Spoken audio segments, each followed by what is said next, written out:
Good afternoon. We are back in session and will now proceed to our committee meetings and begin the afternoon with the Student Learning and Achievement Committee, and I call on the committee chair, Mr. J.B. Buxton. Thank you, Mr. Chairman, and I am joined, the SLA Committee, by Dr. Oxendine. We have a number of items on here, 3 action items that we'll start with, a number of new business items, and then maybe a record 6 consent items that we'll talk about. But we're going to start with SLA 1, our career and college ready graduates update. I want to give a little preamble to this as Dr. Stegall comes up. You have a document on eBoard that he's going to cover with us. We just remind us that a couple of years ago, General Assembly passed legislation that would require certain students who were not yet reaching a level of college and career readiness, but essentially college readiness that would allow them to go into credit-bearing courses, to have an intervention prior to their graduation that might put them on track to be in credit-bearing courses. And if you know the data on remediation and the success rates for students who go into remediation, not just at our community college and universities but around the country, it is not a pretty picture. And so the opportunity to move folks into credit-bearing courses and give them that level of readiness is the intent of this legislation, and I would suggest is also consistent with one of the key planks in our constitutional definition of a sound-basic education around preparation for success in college.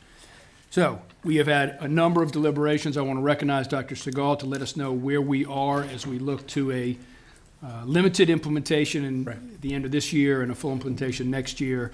We are going to, in terms of action, what we'll be voting on is approving the timeline and the elements which outline this effort. Dr. Stegall. Thank you, Mr. Buxton. Board members, I am pleased to offer up the document that you were just being made aware of. As we know, Senate Bill 99 is where this information came from for CCRG. And it does state that the community college system creates the parameters. It determines the cut scores. It determines what course work needs to be implemented to make sure students that come to the community college system are ready for success at higher ed. I've given you the exemptions and the criteria. I'll be glad to answer questions about it. But the key pieces that I want to make sure you're aware of, this is being implemented already at the community college system at RISE campuses. They're doing it as a co-rec, as a support. They're actually started in the fall. They originally were going to do it in the spring. They started in the fall, and they're actually going to increase the number of campuses. So over 28 implementing this as a co-rec for students that are already at community college system. And what they found out from some of the implementation is the reason they created this criteria was the students who were in this GPA band seemed to struggle with taking on college level content without some sort of support when they came on board, and the goal is to get that support to students before they actually graduate from high school. So what we've agreed upon is the criteria which they developed, the exemptions which we've been able to add a few in there, including Math 3, which is a new exam at the state level. They came and previewed the exam itself and the actual content and the exam, and they were very pleased with the level of rigor with that. And they felt like a level 4 on the Math 3 exam certainly showed aptitude. We also have agreed upon training rollout, which actually begins in October, and superintendents and school districts were made aware of that. We're going to help support that training with the community college system who will be implementing it. And we're there just to provide support with questions that we can. As you might understand, there's probably still some questions that we're going to have to answer down the line with implementation. But the key piece we're happy with is the flexibility given to school districts. That flexibility includes being able to implement this along the way and the modules along the way before the senior year as a standalone course in math during the senior year. And then the English 4 will be integrated in the English 4 CCRG course that already exists, so it won't be requiring new course code or new course requirement. I'll be glad to answer any questions. See if there are any questions for board members. Again, we're voting on the timeline, which will have us start in the spring and then moving into full implementation next year with these parameters. Any questions? Mr. Ford. So not a question, more of a comment. I hope that's okay, Mr. Chair. Please. I would just like to say that I think this is a really, really important effort. And I think that oftentimes the linkage between K-12 and post-secondary is one that we don't always pull together as seamlessly as we should. And so I'm excited about the opportunity as we talk about education. We talk about the entire continuum, the entire pipeline. So the notion of working together with the community college system is something that just really, really excites me. I think it's a good thing for our students, particularly those who, like myself, would have fallen into this category, right? So greatly appreciate it for this effort. And to that point, meeting with community college leadership, that's some of the dialogue. As the superintendent, one of the things that we had success with was the K-12 and the higher ed. We had a community college and a four-year college in my county, so we actually planned as if it all was a continuum and how we align our efforts with theirs. So this is a beginning stage of that. We want to continue this dialogue too. Other questions? I do want to recognize that our relatively new board advisors gave a lot of important feedback to this. I think there are a couple changes related to starting a little bit earlier for students who are identified earlier and thinking about some of these bands. I know we're going to continue to work on implementation with the community college system, but I want to recognize that folks in our high schools, in our districts, important feedback. I want to put two of our advisors on the spot, Meredith and Nate. And just suggest that if you have any thoughts on this is going to be something that mostly seniors, but some juniors are going to have to do if they fall in this grade band. Think about a course that's going to be part of their high school English course, English 4, an additional elective in math. If you have any thoughts about this, either now, I'd certainly entertain those, but if, as you look at this and you want to provide to Dr. Stegall any input, we would certainly welcome that. The key piece, and I do appreciate the key piece, is we don't want students to fail, and I've mentioned it before. We use sometimes graduation rate as a measure for success of schools, and that is a small piece of it, but what's a better measure is how do they do 2, 3, 4 years after they leave us. And so this is all in an effort to make sure we're providing them with the skills. We'd rather have more support than less, so if this may catch a few students that do well with it and maybe could have been fine without it, we'd rather have an over support than under support. This will be getting implemented over the course of the next few years, so as you're with us, and we certainly would appreciate any insights. Mr. Bristow-Smith. Thank you, Mr. Chair. And Dr. Stegall, I do have to say that this version of the CCRG implementation plan has so much more flexibility than what we saw in August, and I just can't thank you enough for hearing some of our voices on that and those concerns. I did want to ask a number of questions related to the plan, but I understand some of them are not about implementation, some of them are about technicalities. One, though, that is not about the implementation that I do think is worth asking has to do with the ACT requirement. Right now, according to this document, we're looking at a 22 composite as a requirement for being exempted from the CCRG legislation. The UNC system schools have a 17 as a minimum, and the high schools, in terms of our accountability model, are held to that 17 as as our baseline for getting kids at the junior level to their ACT. And I'm just concerned about the differential between the 17 and the 22, because that is such a huge gap that will probably capture about 8,000 to 10,000 students in our state. I just wondered if you could comment on the difference there. I do know that RISE has 22 and not 17 as their Right, math yes, number. so that's a great point, Sue. That was one of the early points I asked about as well. The community college system as they currently exist, a student that comes in on their campus, this is the criteria they use. They look at their grade level, GPA unweighted in high school, and from that they look, are their SAT or ACT scores above this level, and they have the research that they've collected over the years. This seems to be the cutoff, the threshold that shows students who have the aptitude and ability to show success without support structures provided. So I did mention that the 17 was the minimum entry level for UNC system of schools. The community college system was, they were very quick to point out that each group has their own level of criteria, and to them this has shown us to be successful over time, the 22. One thing that has been adapted, the 22 will apply to math. The English language arts reading pieces of it is going to be at a lower level, and I'll get that to you. I believe it's 18 will be now the reading ACT score, that will be used. So, and just to answer your question about the number of students, we actually ran the number of students, existing seniors that are in the state right now, and we plugged in all the GPA bands, the ACT, SAT, and we started looking at if we adjust those, how many students it eliminates. Students have passed the Math 3, and it was much smaller than we anticipated. We too thought maybe 10, 12, 15,000 students, and it actually was much, much smaller than that. We can share that data as well with you from the department internally, what we've done. But they have held tight to that ACT score. That's one of the few things they wanted to keep as their standard. And I do understand it's quite high, and it's above the state average. It is the national average as well, is what it amounts to. It's a valid point, though. I agree. Other questions? Please. I know that this CCRG is going to be piloted in the spring semester, but also during that time, if the other school districts are having to implement this next year, principals are going to begin building their course schedule matrix in January and February.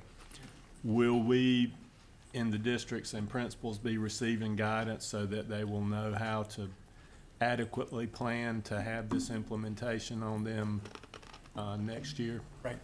So the trainings are already set up for October and November. They've been sent out through the RESAs and through the superintendent organization. Those will all be completed, and a lot of the guidance about implementation will be discussed there.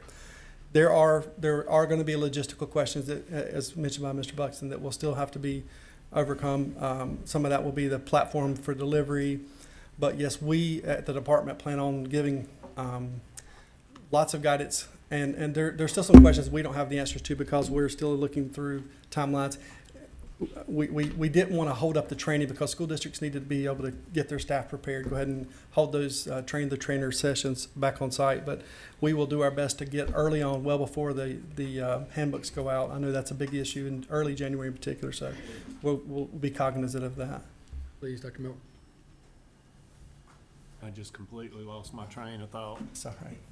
Go ahead, Matt. Okay, I'll be glad to ask just another general question. I was encouraged to see that the math piece is a standalone course. Right. I wanted to ask if that course will also qualify for the 4th level math credit. It will not, because this is a remediation course. To qualify for 4th level math, it has to be new content that's enrichment above and beyond Math 3. So it is all enrichment, remediation content. So it can't be, it won't pass the test from OCR to be qualified as a 4th level math. It doesn't preclude someone from taking a 4th level math as well, which many of them will do if they have aspirations of post-secondary. But it can't be, it doesn't meet the standard to be a 4th level. I remembered my question. Miller. Dr. Miller. What will be the process for taking the lessons learned from the pilot over the summer and then helping districts implement those lessons learned as they implement for the first time next fall? Well, I will tell you, as I mentioned before, there are really 2 tracks here. The pilot that's coming in the spring with students. They also have been doing a pilot with their students on campus who are freshmen as community college students. So we have really 2 different groups of students who are going through this together, and they've already adjusted some of the parameters based on the successes and failures of those students and what they saw as feedback. So, for example, they actually had the GPA band at 2.6, and they raised it to 2.8 because they realized there was a large number of students who still were needing support. So I look at this as more of organic. This isn't at a point in time we put this in place and that's the rule from here forward. This is a starting point, again, to Mr. Ford's comment, of continued dialogue on how do we better prepare and how do we make sure that we're creating clear success past high school.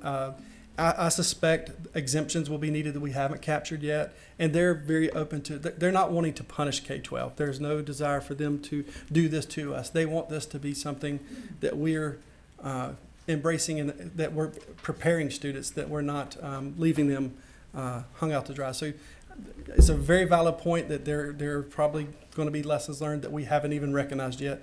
We'll have to create processes to deliver that. Thank you. I just appreciate that hear what you just said about the willingness to continue to work through issues as they arise. I'm And satisfied. we've already discussed, we being myself and the senior leadership at the community college system, are having these monthly dialogue around this, among other things, so that we are very fluid. And at this point, what we're hoping to get is where we don't have to keep boards of ed and the community college board involved. They're good with both of us being in line with our vision of this, following the law, and capturing the support, or creating support for the students that are in this band of parameters. But it's going to adjust. It's going to be very fluid. Thank you. Mr. Bristow Smith? So in terms of timeline, which I know what is going to be approved tomorrow, there's a special appropriation, I'm assuming, from the General Assembly to fund the NROC piece, or how is the NROC piece going to be funded? And do we know for certain that it will be funded, such we will be building our master schedules around a system that is contingent on funding? So I'll speak to what I know, and my knowledge is probably limited. Right now, we've not been funded for that. There is discussion around possibly requesting funding, and I can't speak for the board. I know that is understood that we'll need funding for the NROC system.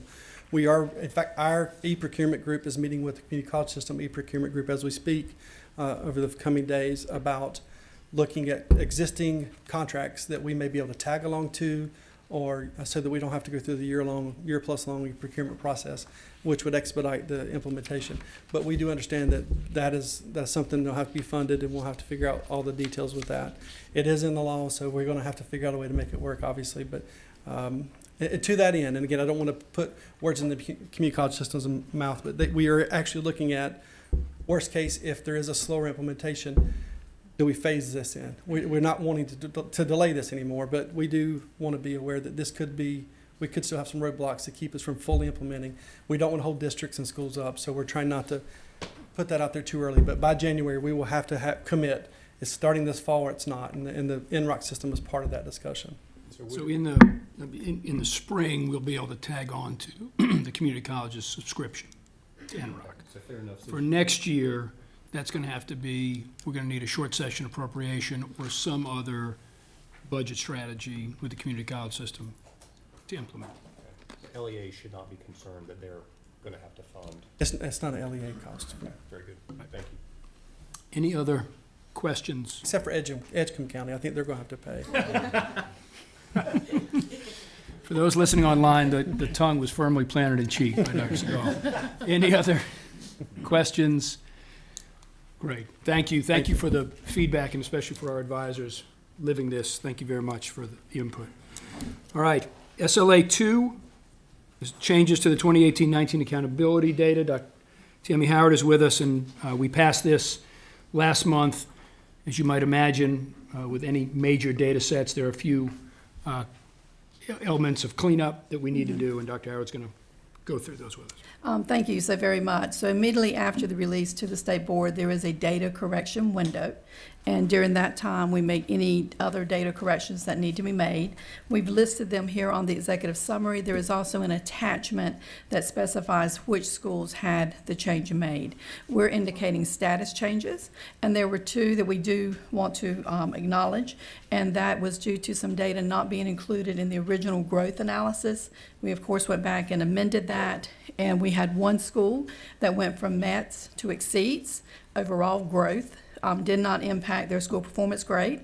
Of course, they were very excited about that. Unfortunately, we also had one school whose mathematics growth score went from met to not met. And so that's typical of what we see. Some of these data corrections improve the data. Some of these data corrections do not. But with the submission of these data corrections, we will draw to a close the 2018-19 accountability reports. Board members, you've got these schools and the changes in the attachment. We'll vote on these tomorrow as addenda to the accountability report. Any questions? Okay, seeing none, we'll move to SLA 3, our last action item. Dr. Howard will walk us through our final discussion. And really, I would just ask if there are any additional questions. We did this last month. These are the alternative schools accountability model options that they must choose for 2019-20.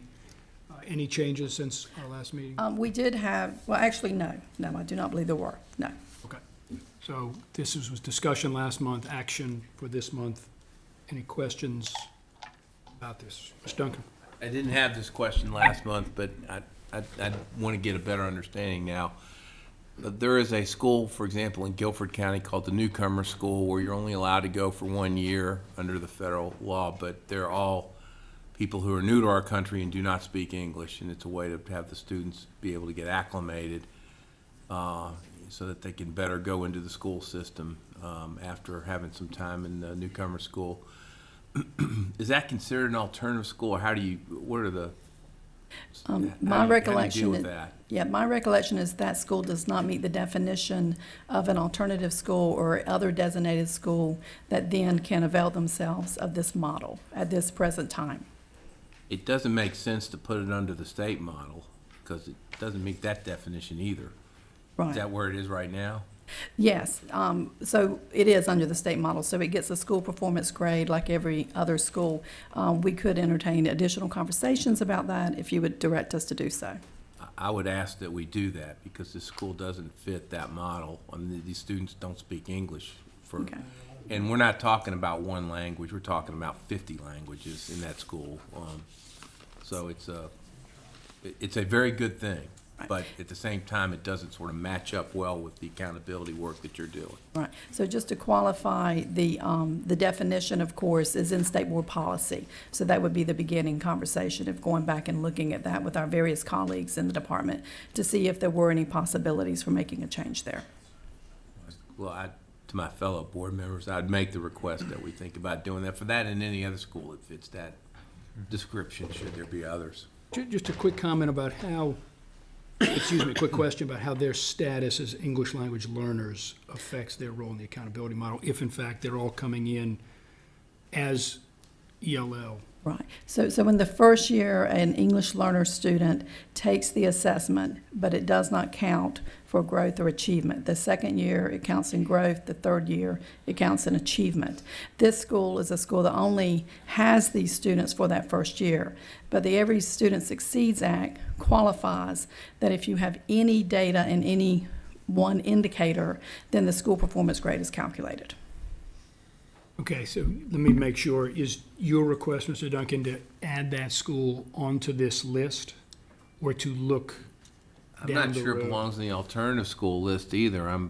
Maybe, my request probably is, can we take a look at it and figure out what makes the most sense in terms of how to evaluate the school? I'm not quite sure I'm prepared to say I know what the answer is, but I feel fairly certain it doesn't work well under the state accountability system. All right, so let's, That would be my starting point. go ahead, Dr. Howard. So typically, unfortunately, I bring the actual policy, and unfortunately, I do not have that at this moment, but the wording of the policy is the determiner of which schools can participate in this. And so that would be the starting point, to see what the current policy says, and then to have internal conversations around that to see if there is any way in meeting federal and state law that it could be amended, and then we could come back and share that with the board. Okay, so let's have a little additional conversation on this school. We'll get the specific school as well. Are you aware of any other schools like that? in your I am work? not. I am not. I wasn't aware of any either, but I don't preclude the possibility. Any other questions about, please, Ms. Morris? Yeah, I just want to completely agree with Mr. Duncan. I was an ESL teacher in Guilford County, and I was not at Newcomers, but I did a lot of professional development there. I know the school, and in Guilford County, it is a haven for refugee students. And so we're talking about English language learners coming from extreme situations, trauma situations, a lot of refugee camps.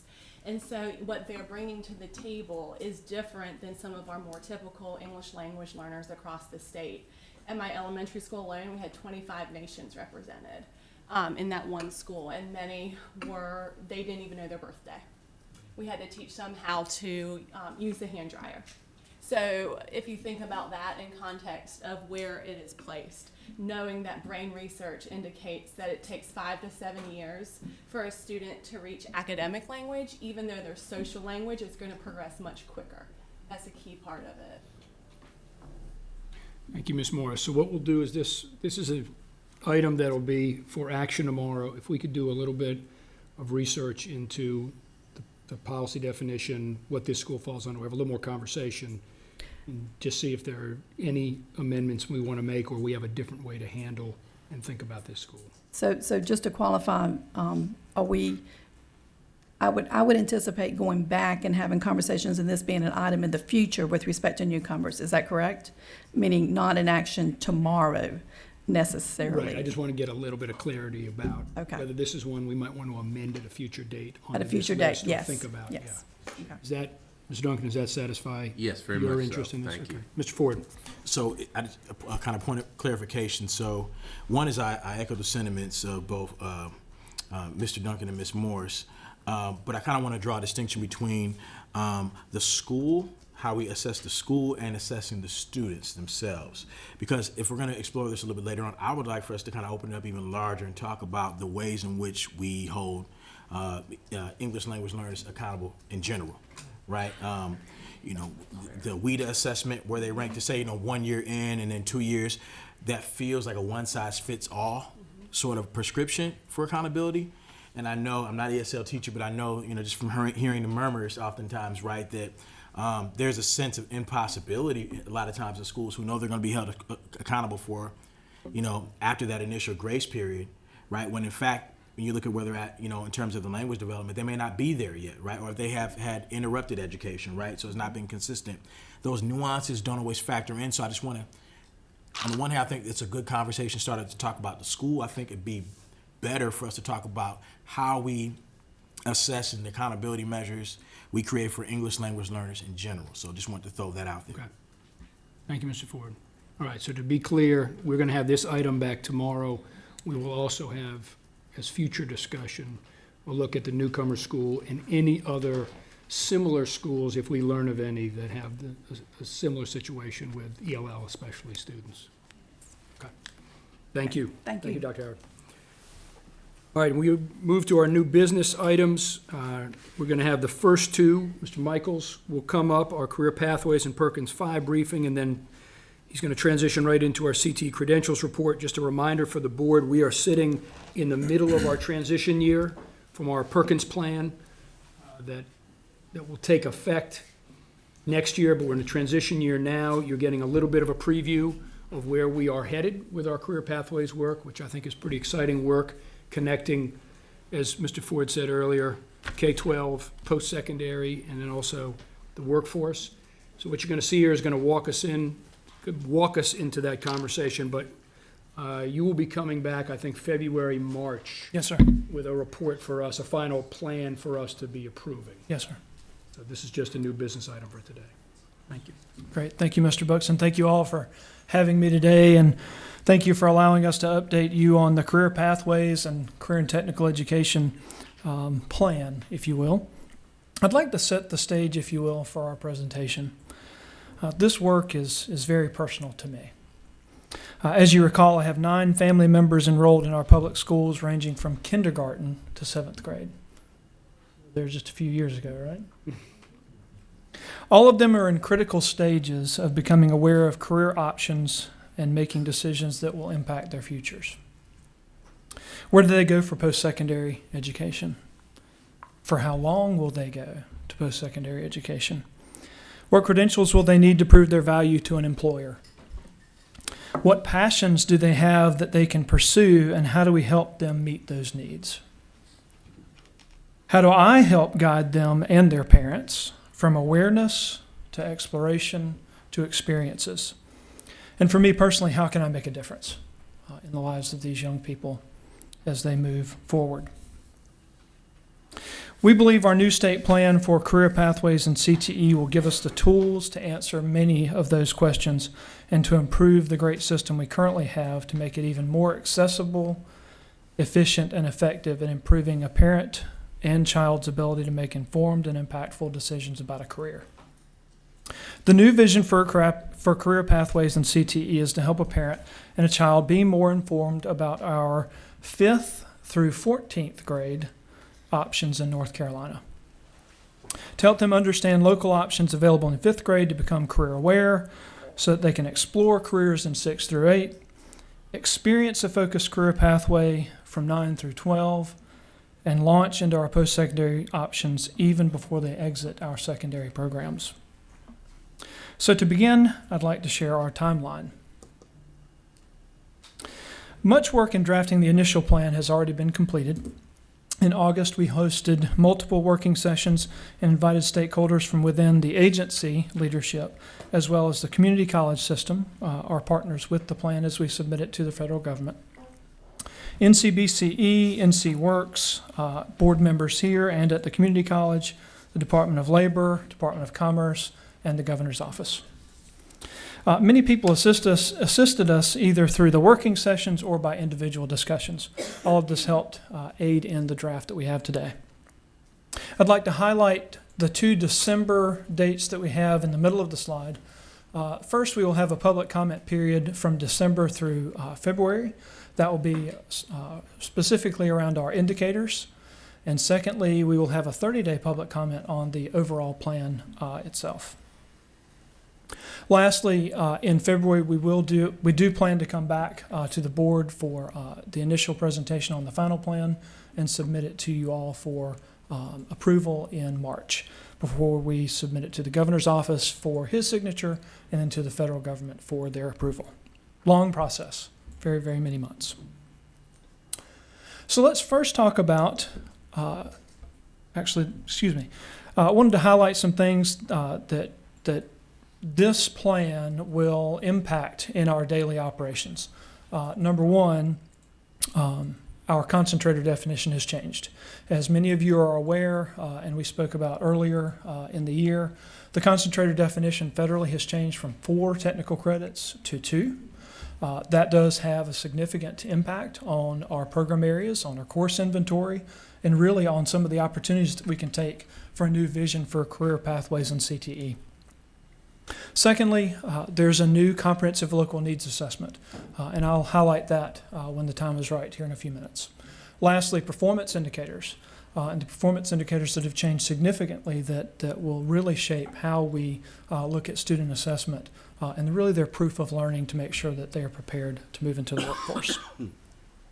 First, I'd like to talk about our concentrators. So we tried to make this really simple. A career pathway concentrator definition is a student who has successfully completed a concentrator course in an approved career pathway.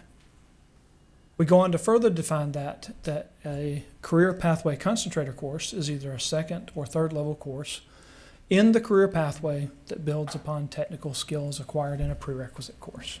Fairly simple, fairly straightforward. And in the pathways document that I'll share with you in a few moments, you'll see how we've graphically laid that out as well.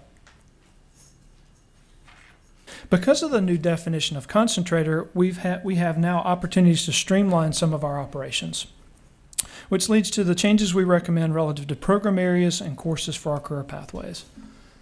So as you can see here, the first item of business would be a new name for essential standards. The document that we have historically distributed to our districts that really discuss the courses, the course descriptions, course numbers, and all things relevant and pertinent to that. The term essential standards is really not appropriate anymore as we move into this new era, so we're trying to think of a new name. We don't know exactly what that new name should be. We're open to suggestions, and we'll, of course, rely on the next couple months of stakeholder input to help us with that as well. Also, our course management system of information, which is a mouthful, we recognize. We have some exciting new opportunities that we will help, that I'll get to again here in a few minutes, that'll help parents and students really start to have that first level conversation at home about careers and career pathway options for students. And then secondly, and this one to me, many of you know I started my career in sales and marketing and moved into teaching that course list, rebranding of CTE. And we've had a lot of national discussions about this.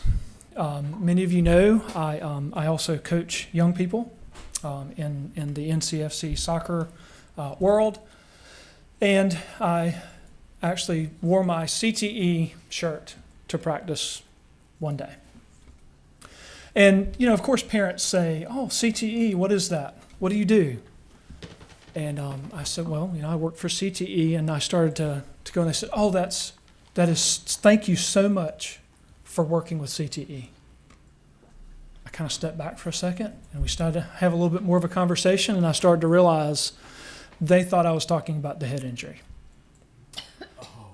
So it's a very common discussion that I have to explain away to every parent that I engage.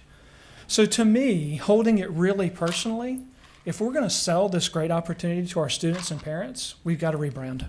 We've got to think about a new name, a new title, a new vision. So we kind of are leaning towards career pathways for North Carolina. It kind of flows naturally. It's very descriptive of what we want a child to do. We want them to go down a career path, a vision and a passion that suits their needs. So we're in that space right now. Again, very open to feedback as we build that out. I am very passionate about finding a brand that we can sell very, very heavily to students. I believe that's how we're going to make our economy grow in North Carolina. It has to start very early. Next, because of all these changes with Concentrator and with our definition and now going from 4 to 2 courses, there are some implications for all the courses that lie on our pathways documents. So one of the things that we need to talk about with you is program area revisions. Currently, we have 2 program areas called Business, Finance, and Information Technology and Marketing and Entrepreneurship Education. To really align to some things that have happened nationally, and as you really think about what a secondary to post-secondary transition looks like and how a child makes decisions, really naming that Business, Finance, and Marketing is more appropriate. That is a trend nationally, and it's after a lot of discussion with other states and their plan, something that we think will get significant traction. Most actually will just call it business and marketing education, but seeing that we're the second most influential hub in finance, we felt like it was important to highlight finance in ours as well. Secondly, leveraging even more the business, finance, and IT as it stands currently. Our work with Dr. Mary Hemphill and all of the computer science work that has been going on and standards as they permeate through K-14. We offer many of the courses that are very specialized and support those standards in our schools. Thus, we believe that renaming that area computer science and information technology education would be appropriate at this time. And lastly, trade engineering and design education and trade and industrial education. Another national movement really to put those groups together. Trade, technology, engineering, and industrial education would be our recommendation for that. Questions so far? Great. So next up, I'm going to start to get into some of the course changes that we will suggest that you would typically see on our Essential Standards document. We find it important to bring this information to you now because, as Dr. Miller mentioned earlier, it is about that time when students start to receive that course registration information for the next academic year, so we want to make sure that we are well prepared and positioned for that. First off, in business, finance, and marketing education, we currently have a course titled Business Management. We would recommend that be split into 2. The content is there. The partner that we have that has helped us build that course is very well positioned to assist us both on the content and assessment side of that split. In fact, that work has been underway for over a year. Also, business financial planning, really hitting the appropriate target with a rename there of something around wealth building and wealth management. In order to start to fix the debt crisis that we have here, we have to start to help our children understand that wealth is something that they need to build, and then they need to manage it. So how can we help our students do that? Again, same situation there, split that and roll that out to students. It's been out for about 1.5 years under development. And lastly, in this area, the sunsetting over into local course option of a course called Strategic Marketing. This course has been around for about 12 years, and other courses are well positioned to actually teach that content more appropriately in our public schools. Next, computer science and information technology, a long list of courses here that are new additions to our course inventory. These are courses that we've been working on for well over a year, have actually been in our public schools with students taking them. Things like cybersecurity essentials, Minecraft coding, 3 courses there in middle grades. My daughter is in 6th grade, and every day she comes home and plays Minecraft, but she's doing it for a purpose, which is really, really good to see. That she's not just playing, she's actually doing it for a purpose. And computer science principles 1 and 2, app development with Swift, which is actually our partner, Apple's product. All of these are new additions to our course inventory. Of course, sometimes you give and you take away. Multimedia and web page design, that content has kind of run its course at this point, given some of our other courses that we offer centering around Adobe. We have a 3-course sequence now in Adobe that really supersedes much of that content. E-commerce 1 as well, and computer programming 1 and 2. Those 2 courses we've actually built out Python programming 1 and are working on Python programming 2, which are more appropriately aligned to industry certifications. Family and consumer sciences, we're very concerned about teacher retention, as is the state board and everyone else. And we want to start to grow that new crop of teachers and start to engage students. That is a viable and exciting career to shape and mold youth. So teaching as a profession 1 and 2 are new additions. Those are actually joint operations with some of our higher ed friends across the state. And so we're excited that those will move into the inventory this coming year. And then next, you see from FH10 all the way to FH15, really a new vision for a very high demand occupation, culinary arts and hospitality. And really what this is, the applications versus the internship, it's a new way of looking at the courses relative to whether a facility has a residential or a commercial kitchen. Giving a student a different experience based on that. Health science, offering the opportunity for students to take a course in nursing fundamentals with non-practicum. This is important. Currently, our nursing fundamentals course is a 2-credit course, and that includes a full credit in content and a full credit of on-site skills, hands-on development. Sometimes we have situations that come up that would preclude that student from actually going to a workplace. And we could get into a whole list of those situations. But we don't want the child to lose the opportunity to gain that 1 credit for the skill or for the content that they learn in the classroom. So this would be an option that would provide that for them. We also are onboarding this year 4 new 15-hour instructional blocks in the middle schools in health science. These are content pieces that are wrapped around national standards, national cluster nomenclature, that really help teachers in the middle grades to introduce to students things like healthcare therapeutic services. Our vision for this, knowing that we really struggle to get teachers into the middle schools that are health science and construction trades, our philosophy behind this is provide the supports necessary so that any teacher in CTE can be the provider of this information. It is in a pilot phase. The pilot has been successful. We're excited about that. We were in around 25 schools last year, and we're looking to expand that this year, and then expand the inventory to more courses to expose to more students. Lastly, we do recommend that the existing middle grades courses, which are very outdated at this point, move over to local course option. LEAs can offer those if they choose, but they're things that we will discontinue our support for at the state level. Trade, technology, engineering, and industrial. This is an area I'm very excited about because I have a lot of friends that work in these areas. And they remind me repeatedly that they have, if they are, especially in the construction trades industry, that they need HVAC people and that they need plumbers. So I am excited to share with you that this coming year we will be onboarding HVAC levels 1, 2, and 3, which is currently in an LCO status, but we want to give this more exposure statewide. And plumbing 1, 2, and 3, same situation there. We're also onboarding drone technology. Which I had no idea until we started down this venture, how many careers were impacted by drone technology. And I won't sidewind, but if you want to have a sidebar at some point, I've been really, really amazed at the opportunities for students there. And of course, we recommend that some of our courses need to go ahead and move over to local course options, and you see that list there as well. One that I typically get a question about is metals manufacturing.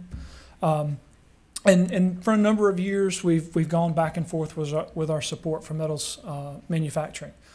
We recognize the need for metals manufacturing in our state, and it's a huge business and it's a great industry. But what we've learned is that it's really something that we need to focus on at the local level. There are all kinds of different innovations in metals manufacturing, but we want to provide the opportunity for our local districts to partner with local businesses to meet those needs and jobs that are there currently.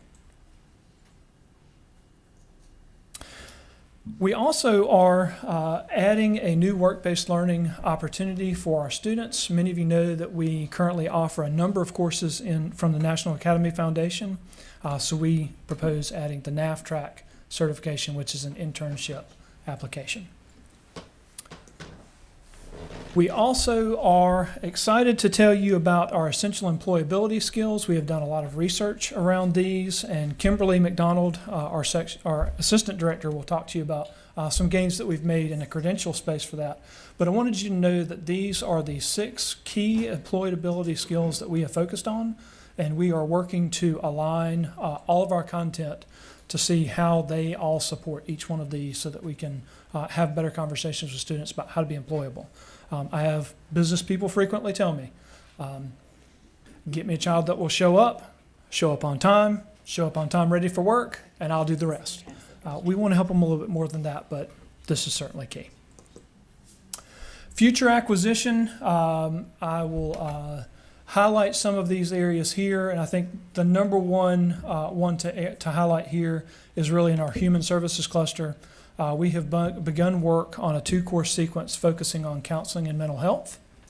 There's a number of activities within the agency focused on that. Given our family and consumer sciences teachers and their background, we believe that we can make some significant inroads there. So lastly here, I've shown you this slide before. This would be our vision for our career pathways in North Carolina.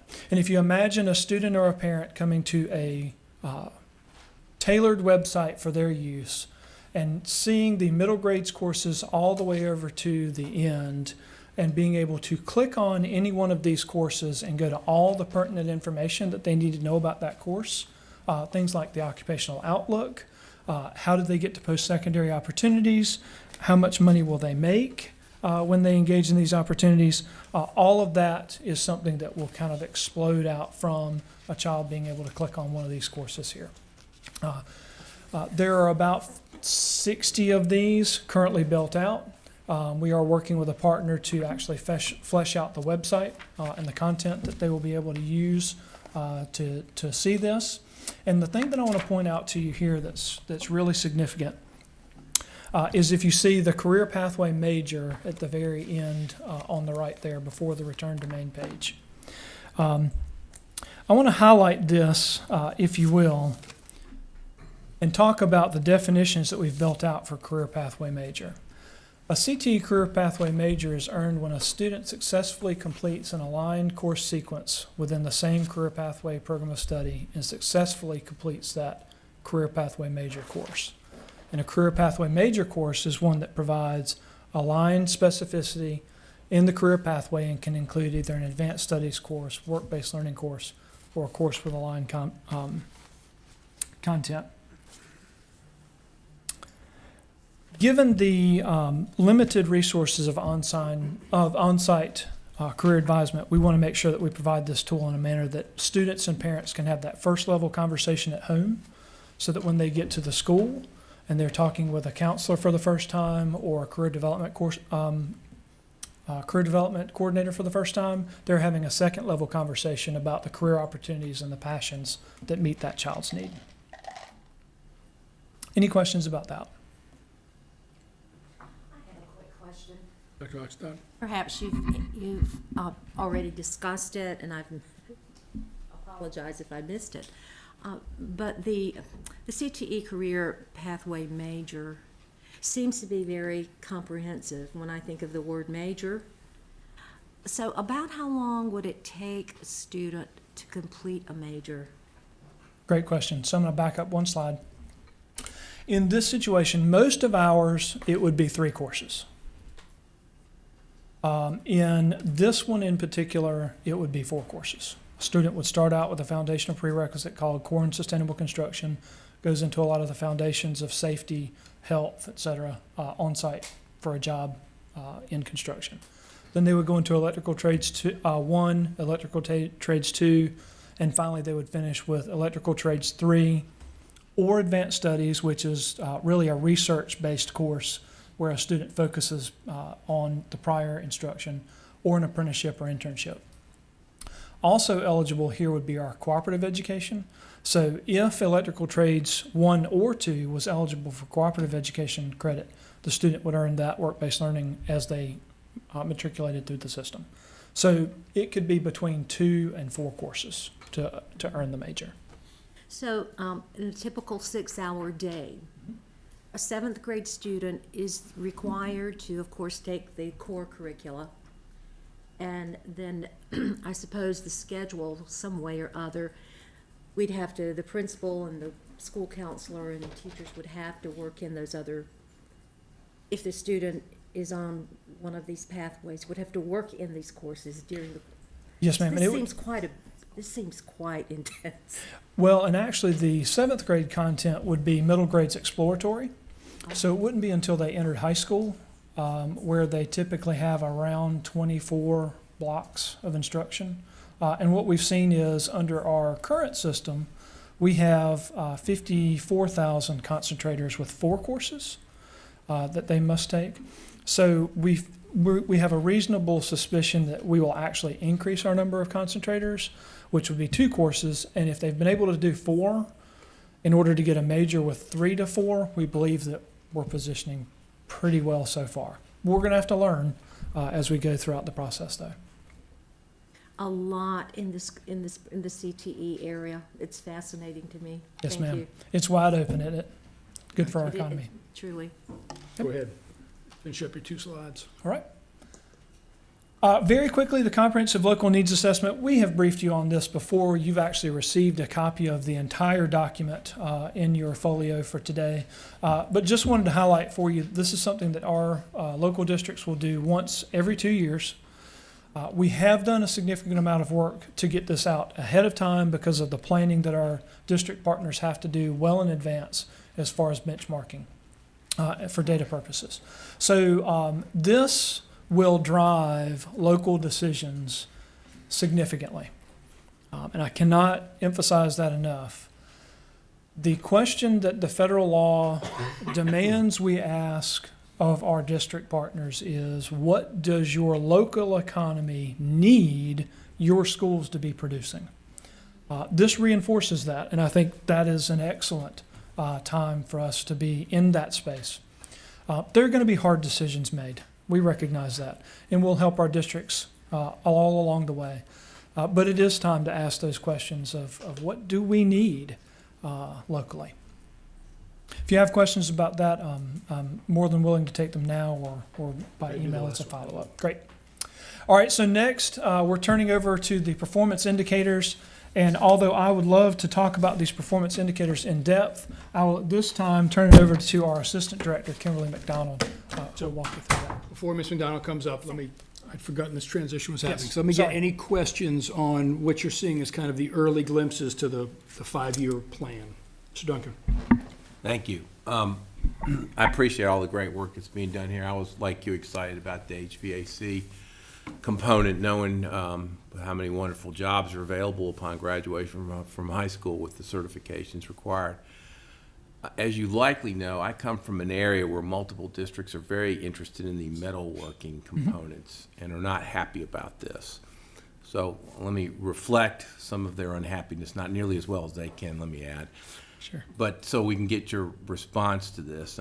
Their view is that by turning it over to local control, it's taken away of A, getting state course guidance, B, getting state professional development, C, getting state to assist in sponsorship of national certifications that can really assist students getting jobs. And welding is a critical component for a number of counties through the Piedmont area. And basically the I-85 corridor in many respects has a tremendous need for that.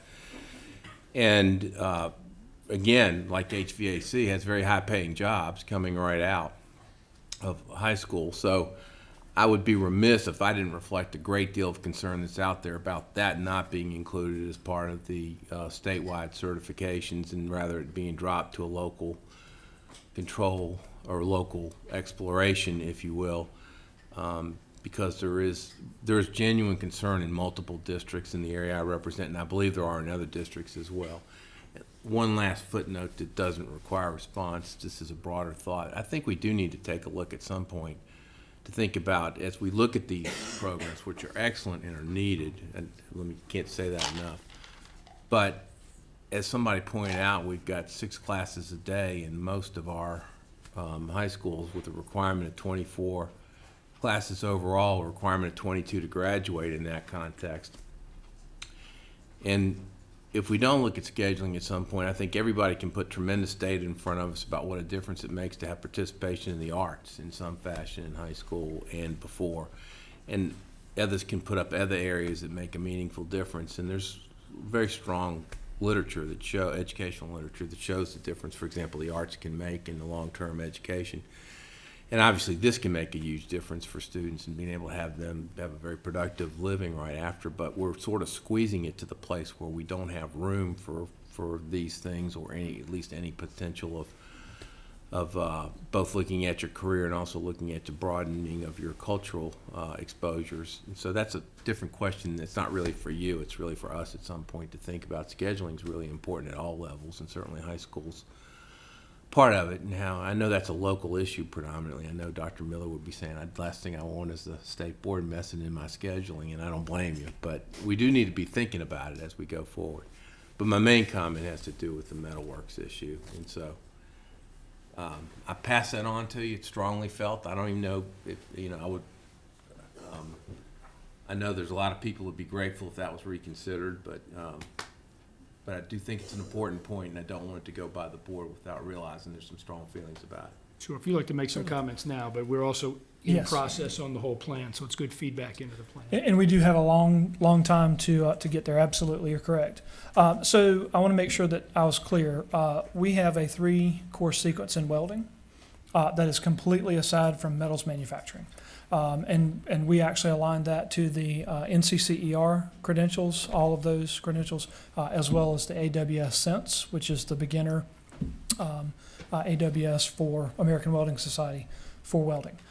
Metals manufacturing, from what we have heard from most of our stakeholders, does have some local feel to it. We can certainly have more discussion about that. This change will not take place until the summer of 2020. And we certainly don't want to drop support for something that has statewide need. As far as credentials, we're always on board assisting our LEAs with credentials and credential acquisition. We want anything that any of our students can use that will help them obtain a high-paying job. So I'd love to have more conversation about that. Ms. Morris? Yes. I have comment questions. The first one is, as I travel the state, I shared with you earlier, I'm just blown away by how CTE has become such a hub of innovation in the secondary level. I left the high school classroom in 2011, and it is completely transformed. And it's amazing what's going on. But with that transformation, I think we have to be very intentional with professional development for guidance counselors, as well as for anyone in an advisory role. Because I'm finding that a lot of teachers in the buildings are not aware of these pathways, and that limits what students can do, and that becomes an equity issue of which students are being tracked to which type of programs. So I'd love to see some intentional PD of guidance counselors as well as teachers. And then my second comment goes kind of to what Mr. Duncan was saying about the arts, but slightly different. And this is to the board more. I would really like there to be a conversation about the funding piece with CTE, because as we offer more specialized courses, it's going to put pressure on our local districts to use funding to go towards those courses. And what I'm seeing in districts is that the regular English classes and the regular histories are ballooning in size. So we might offer a drone class, which is amazing, that 10 kids are in. But because of local funding and the dollars being spent on positions, that might make 35 in the history class next door. And that troubles me as I go around. Thank you, Ms. Morris. Mr. Ford? know I'm talking a lot, so I'll try to keep it brief. I'm going to put on kind of my Charlotte economic mobility and opportunity hat here.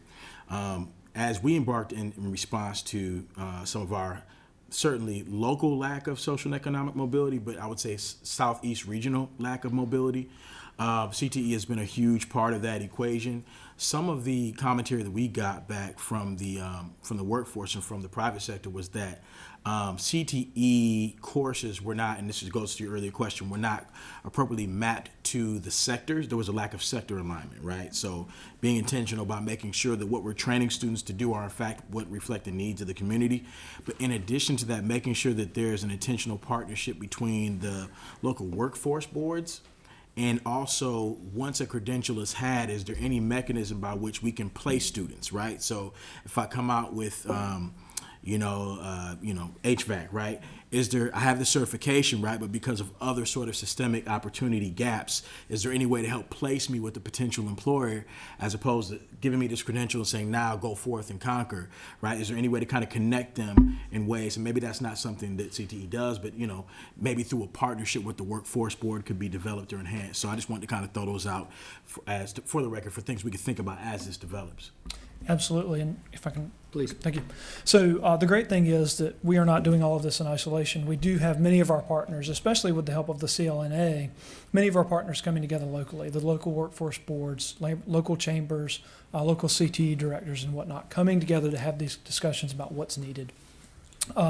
Also at the state, some of the electronic portals that we've worked on are all starting to come together at once. So you talked about equity of access of just pure information. And I recognize that so many of our guidance or school counselors are overloaded already. And so I alluded to the fact that I want to start to help students and parents have the first level conversation at home so that when they get to school, they have that second level conversation, that they already know what the options are for them. That's part of the information website that we're building out. That information website will have tentacles into multiple other websites, and including things like NC Works that is being upgraded to hit that exact need. So it's a good time for all those, and I appreciate those comments. All right, let's get Ms. McDonald up to talk a few credentials. Can we do the credentials and then we're going to come back? I just want to make sure we get this up. Thank you. No, Good we'll go. afternoon. As we prepare our students for the future under the Strengthening Career and Technical Education for the 21st Century Act, we had the opportunity to select one of 3 program quality indicators for the federal government. After much stakeholder input, we selected the 5S1 Credential Quality Measure for Program Quality Measure. This act defines this measure as the percentage of CTE concentrators graduating from high school having attained a post-secondary industry-recognized credential.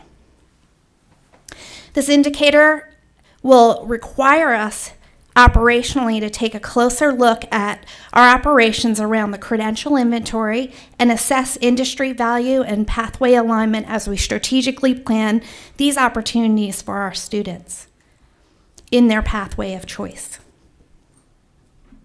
After consulting with our partners in commerce, we recognize that there is not currently workforce data that specifically calls out the industry credentials needed by our region and our state. But we're able to map the needs to an occupational code, and we're also mapping our pathways that Trey showed you earlier to those codes. And our credentials are aligned directly to those courses on those pathways. And so as a result, we'll continue to work with those partners and we'll refine our credentialing process in the coming months. Also under the Strengthening Career and Technical Education for the 21st Century Act, we had the option to select a state-defined program quality measure. The 5S4 Other Program Quality Measure is defined as indicators that may include other measures of student success in career and technical education that is statewide, valid, reliable, and comparable across our state. After much stakeholder input, we determined the best measure to support the current field operations, that we are currently doing is to measure the percentage of CTE participants during that academic year who met proficiency on a course proof of learning assessment. The proof of learning assessment can be reevaluated as our courses are revised. These proofs of learning can be a project-based assessment, a performance component, a multiple choice assessment, or any combination of the both. And so as we transition from a technical attainment indicator measure to a program quality indicator measure that you're seeing before us with the new act, we also anticipate shifts in our operations. As we prepare for the credentialing operation shifts, we wanted to take a look at our historical data from the 2018-19 school year to set new baselines for our student credentials. So we begin to think about the career pathways and the opportunities that it can create for our students, including my own children. It is important that we know our current status of our credentials. As part of this vision, we would like to highlight the 2018-19 credentials report. We began collecting data in 2010-11 school year for credentials, and our numbers have grown from just under 25,000 to over 276,000 individual credentials earned by our students in our state in 2018-19. To break down those 276,000 credentials, we partner with our partners in commerce to assign a 3-tier ranking system to each industry credential. Consideration is given both to academic rigor and employment value as part of the credential tier assessment.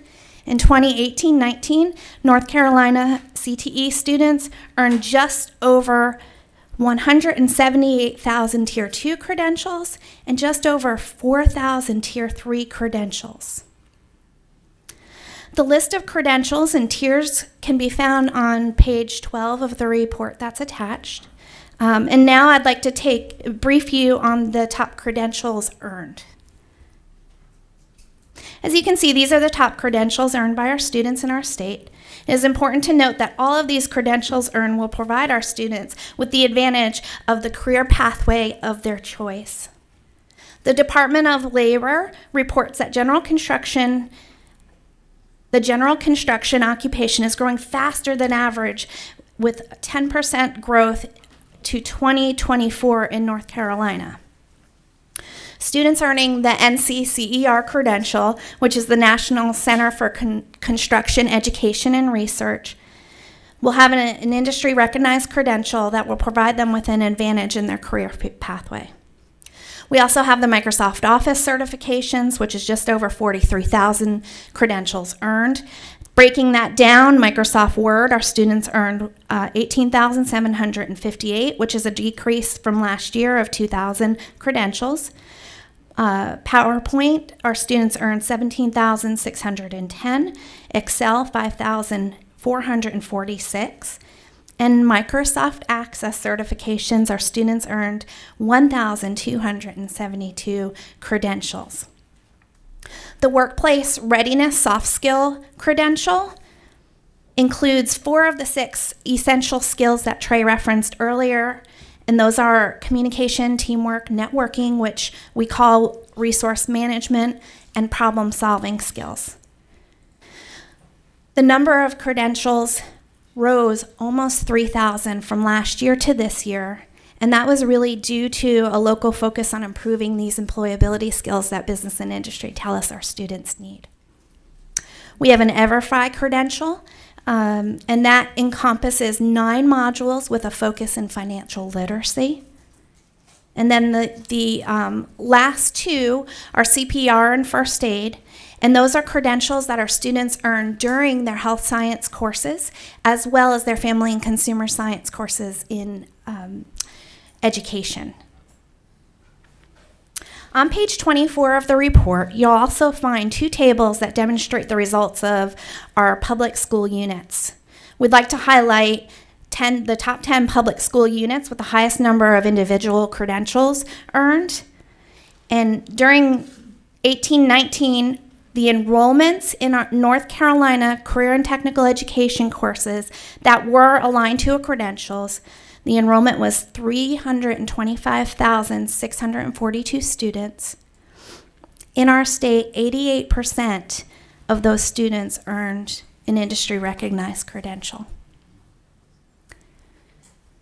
When we break down our highest number of students in PSUs that are earning credentials, we have the percentage of CTE course enrollment aligned to the credential. The top 10 public school units are shown on the table, and those are also found on page 24. Please note that for some career and technical education courses, students can earn multiple credentials for the same course. An example is BM10, which is Microsoft Word and PowerPoint. And students can earn 2 credentials, Word and PowerPoint, in that course. So it could push the percentage earned up over 100%, of course. I just want to confirm that Greene County is not a typo up there, right? No, sir, it is not. Good work. Good work. Yes, we're proud of our top 10s in both of these lists. I would like to make note of the outstanding performance of 2 of these PSUs that sit on both of these top charts. Harnett County CTE students earned an astounding 8,415 credentials with an earn rate of 183% based on their CTE enrollments. And Cleveland County CTE students earned 6,554 credentials at an earn rate of 170% of their CTE enrollments. And we're very proud of all of our LEAs, of course, but certainly those particular Harnett and Cleveland County sitting on both lists is pretty impressive. Moving on to the State Board of Education regions, the Southwest region had the highest number of credentials at 50,559, followed by North Central and Piedmont Triad. This year, the Northwest District had the highest number of credentials earned per percentage.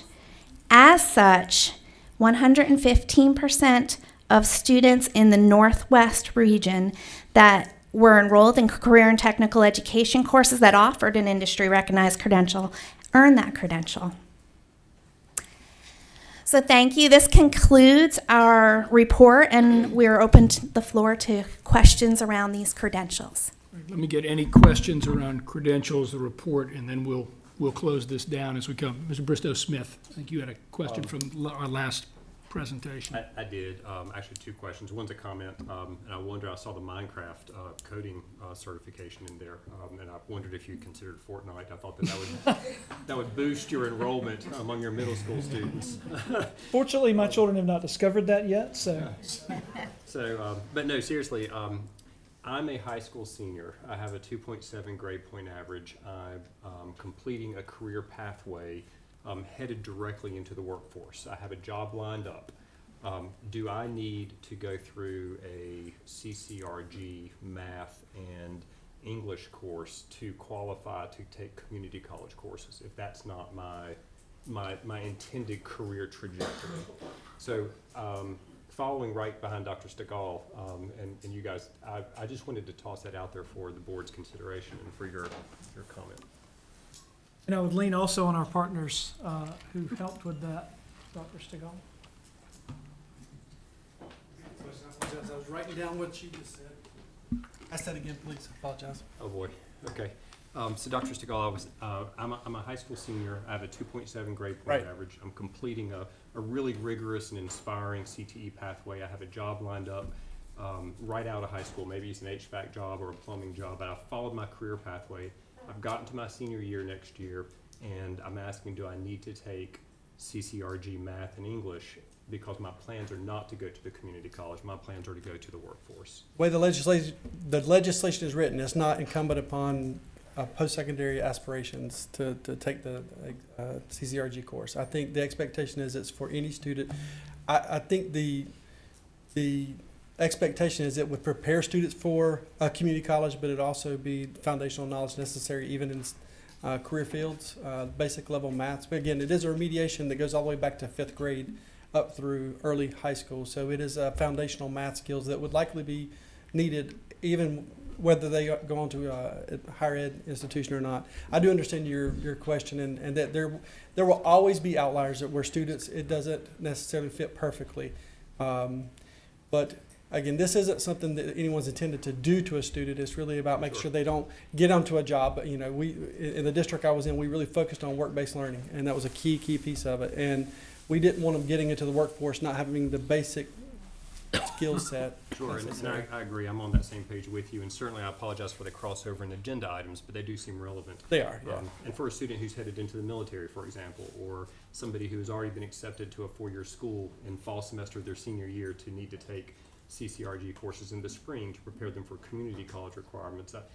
I'm wondering if, in the evolving process, if CTE pathway headed into workforce is. As a superintendent, I had a number of students that graduated early to go to the military, or who went into the workforce as an apprenticeship, where they were at the school part of the day and in class part of the day. So there are always those outliers that we want to be cognizant of. That's why the hard line's not necessary. But yes, we certainly keep that flexibility. Thank you. Yes, sir. Thank you. If he gives you permission, I'll let He you ask did. the question. Hey, I already covered You have permission that. from the chair? All right, I'm going to take one more on this. I've covered myself. Dr. Oxendine. You saw the sign language going. About the chart, how does that differ from one year to the next, the numbers? When we looked at it last year by state board regions as well, I believe that was one of our first years that we looked as we prepared to transition career and technical education to the State Board of Ed 8 regions. We see fluctuations. Last year we saw that the North Central was actually the highest. So certainly the sure number, if that is your question, is if it's around the sure number. We see fluctuations from year to year. We've been doing it historically and looking at it based on our former 6 regions for career and technical education. But it really could be impacted, the numbers, the counts certainly could be impacted by the program offerings. Our comprehensive local needs assessment, as we roll into the new act, will certainly solidify what's being offered based on the regional data. So we expect that to kind of normalize the course offerings and certainly normalize the credentials earned. Thank you. Mr. McDonald, Mr. Michael, thank you very much for taking us through this. I think this is exciting work for us, and more to come for the board. Thanks for the feedback, and if you have others, like Mr. Duncan, on some specific areas, and Ms. Morris, that we think that our folks at Career Pathways or something other than traumatic brain injury, so we're going to take on, please let them know. All right, thank you very much. All right. Board members, 2 other items, pretty quick items. Third, new business item, equity and excellence in gifted education. I would ask you to draw your attention to a handout you have in front of you at your place as Ms. Shaw Coltrane comes up to brief us on some pretty important work in gifted education. Hello, everyone. It's so great to be here with you all. I am so fortunate to be able to share this with you as a new business item, and I want to thank Deanna because she came to speak at an event. We were so proud of this event, and Deanna said, oh, I think the board want to know about this. And I'm actually presenting this nationally during your work session, so she asked me to come today. So thank you, Deanna, and I'm so pleased to be here with you today. As you know, in Gifted Ed, with the work that my team and I have been working on, we really have been focusing on equitable access and opportunities with you all as well, with you all and our policies with the General Assembly, et cetera, and we've really started to make some gains. But where we are is really how to have a clear call to action in this work. And that's what we're really focusing on, is really using the foundation that we have in North Carolina to continue to ensure we're growing our students and that they're able to thrive. But the key is we're not there yet for all of our students, right? And I know you all know that and feel that. And so what else do we need to do?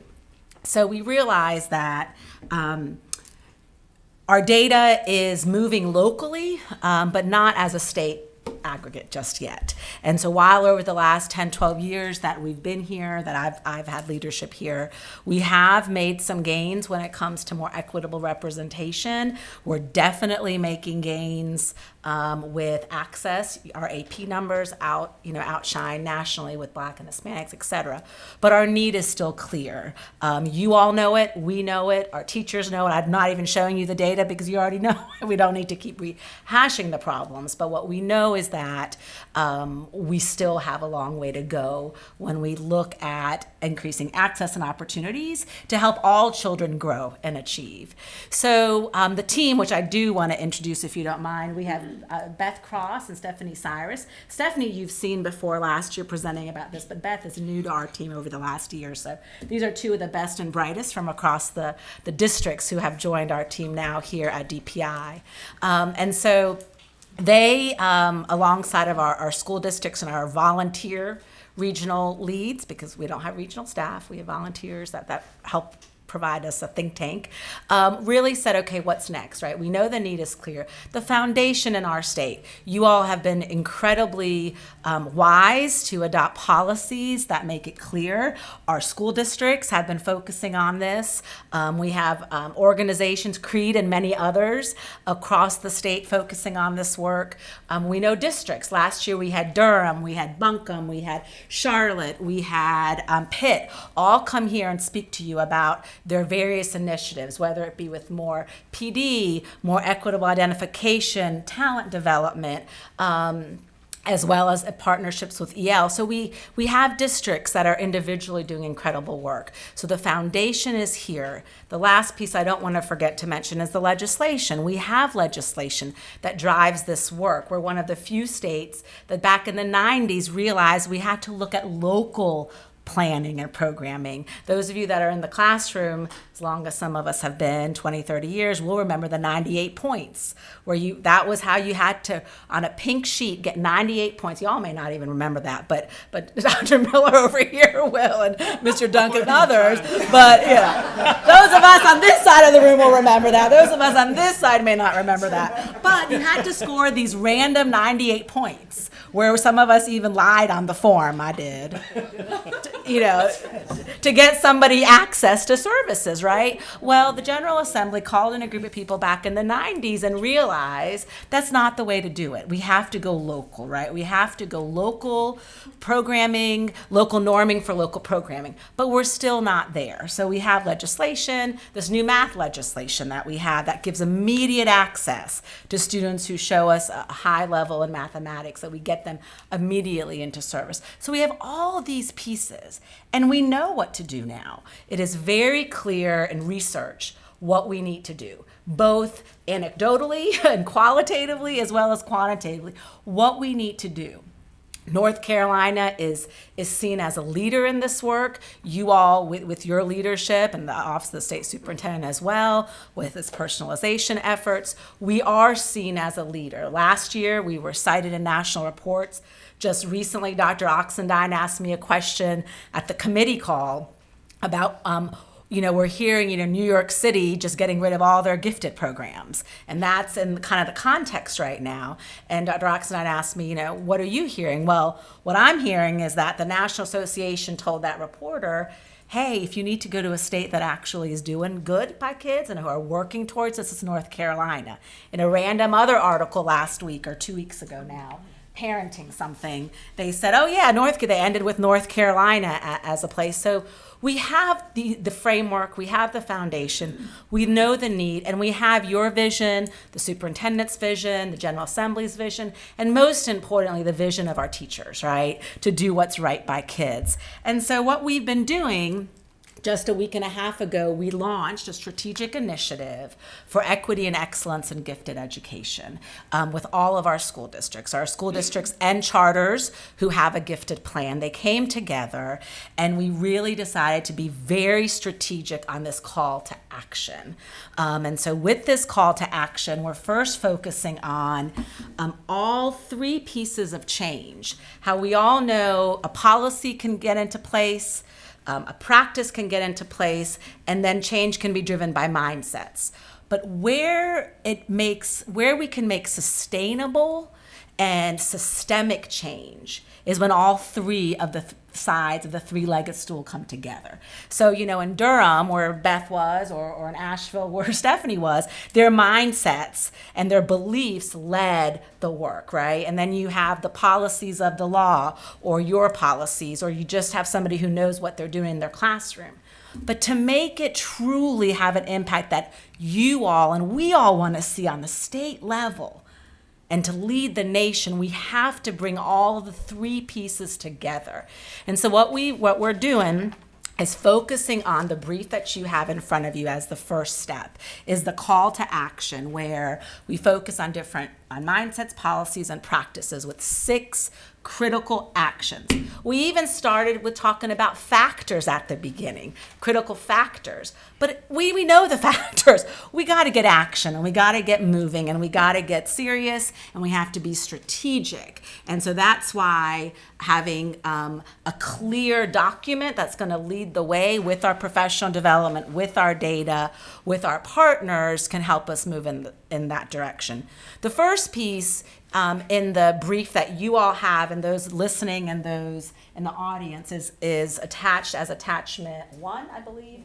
Attachment 1 on eBoard. We really need to clear up what is equity and excellence in gifted education and what it's not. Because a lot of times in the word of using equity, all of a sudden we stop doing something else. We can't do that, right? We can't just stop offering Math 1 for students because it's not a proportional representation. So what we need to do is continue offering excellence, right, for those students that we can easily see their needs.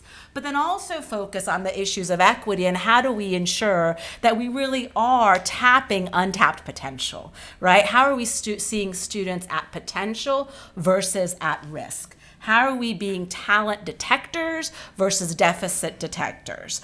And so, did I say that right? I don't know if I said that right. Talent scouts, sorry. I came out and I said, that's not right. Talent scouts versus deficit detectors. So we really have to switch our mindset and ensure that we're not getting rid of things in programming across our state that, in fact, is going to make the situation worse. That instead, we have to focus on both of these efforts. Then we've come up with 6 actions, all which are research-based. The reframing your lens is one. The second one is using equitable identification practices, which really is not about, it's about having students have the opportunities in multiple times, multiple opportunities, and multiple ways to show us their best, not just one test score. So in New York, it was a test score at age 4. That put the trajectory for the entire programming. We don't do that, right? We don't want to do that. And so we want to ensure that our students have multiple options in multiple time, in multiple ways. And so we really want our districts to focus on that. Providing a range of services within the program. So you may have a student that needs to be accelerated a full year because their needs are so clear. You also may have another student who needs some support with their critical thinking, or who may need support in having different types of opportunities so we can see their best, right? We have to have a range of services, and services that adapt to the student needs, not the student fitting into a 45-minute every 2-week option. That's not going to work when we're looking at equity and excellence. We must foster talent development. I've actually brought that to you all before. It's actually in our ESSA plan. It's work that we've been focused on here at the department, but we really wanted to rebrand, to my friend Trey, how to look at K-12 students who we've not yet tapped, right? And so we rebranded this to really focus on developing a student's strengths and finding what that strength is. If you only ever just give one worksheet that's all focused on X, you're only going to see who's good at that, right? And so how are we creating environments that we see students best? And that's K-12, right? Fostering talent development all the way. And our new math legislation speaks to that as well. And one indicator, and then we need to continue to do that. using meaningful data and collecting it. So one thing we're going to be doing with accountability and the Power School team here is really looking at how to create a report that really helps districts understand equity and excellence, right? So our CCP numbers that I bring to you every year and we're so happy about, or the CTE numbers that Trey and Kim just shared. I just whispered to Beth and Stephanie, we need to disaggregate those numbers, right? CCP. Who's accessing CCP? I'll be honest, that's not something we've done, okay? So we need to be looking at that. We need to be looking at it to ensure we really are ensuring equity and excellence across our programming K-12 and really making sure that we're not leaving students behind and that we really strategically are looking at students at potential. And I know that kind of sounds, oh yeah, we're gonna shift our lens from at risk to at potential, and that sounds kind of, cute and fluffy. It's not cute and fluffy. It's actually one of the more meaningful things we can do, which is create environments of seeing children and changing culture of seeing students at potential. And then all of this has to rest in professional learning opportunities, right? Because mindsets, practices, and policies don't just change overnight, and that we must continue to do that. So what stands out to LEAs with this call to action and what's exciting them? So what's exciting them is the idea that it is clear. What they need to do is clear. We have all these other documents and all these other resources, but it is clear these are the 6 actions they need to do. They're also excited about this idea of talent development, and they're also really excited about even more clarity than our other policies around ensuring that we're giving students multiple options to see the success. So we're working with them on bringing their reflections to action. So we have a planning document, just to let you know. I know you're always curious how we're supporting our districts, taking their current reality all the way to ideas and actions. And and with the strategic initiative, we're doing these items. So you have the call to action, which I'll be dismayed to say, I'm sorry, I forgot, but Duke Tip is donating their time and working with us as researchers. So everything we're doing is research-based. So I appreciate Duke Tip's support. So we have 3 major think tanks across the year with national experts who are all donating their time, by the way, donating their services because they know North Carolina can do this and they want to be part of that work. Problem-solving work sessions virtually. We're then going to have a research brief attached to each of these actions. So when there's an issue and Dr. Miller wants proof of what's happening, that his gifted coordinator is coming to him, he has the articles and he then has pockets of excellence. Dr. Stegall has been really clear that we need to look at what's happening and spread the good word. And so we'll be having pockets of excellence as well for each of these actions and our data report. We could do more, but I think I'm already driving these to only 2 staff members. They're working kind of hard, but we could always do more with more. But this initiative speaks to what you all want us to do in your strategic mission very clearly.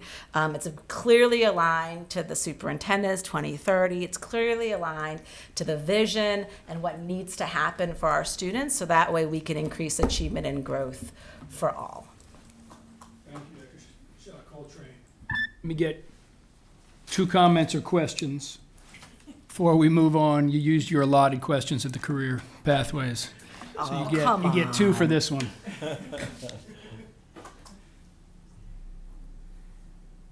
Tell us this ahead of time. We got, please, Mr. Ford.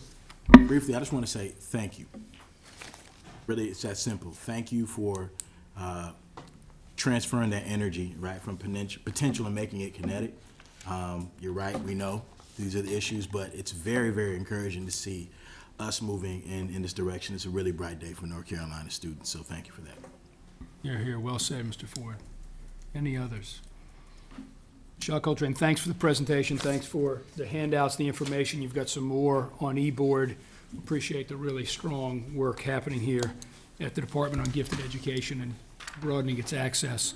Last item, and Dr. Oxon, I'm just trying to save time for your committee. You've got some big issues coming up. I just want to bring the board up to date, this is our K-3 framework update. You'll remember last meeting, Chairman Davis announced the creation of a task force, pre-K literacy instruction and teacher preparation, that would help us bring some partners in to help us think through kind of requirements we should be looking at to improve the preparation of our teaching candidates in terms of early reading. I want to bring you an update on that task force and on that process. First of all, thanks to Chairman Davis. I think we have an outstanding chair for this task force. Ms. Ann Clark, former Charlotte-Mecklenburg Superintendent of Schools, will be chairing this task force, and Dr. Crystal Hill, who is essentially the Chief Academic Officer in Cabarrus County Schools, I think Associate Superintendent of Curriculum Instruction, will serve as her vice chair. The membership of the committee or the task force is being developed right now, but you'll have not only additional members from our K-12 community, and I'm looking at one right now who I think will pretty sure be on that committee, Ms. Morris, but also some additional members from K-12 as well as from our post-secondary partners with the community college, the universities, and our private and independent college and universities. We'll be staffed by our department staff, Dr. Galloway and others, and I think we'll have some help from our regional education laboratory on this. This work will kick off in October. We'll go through February with a report to the board in March.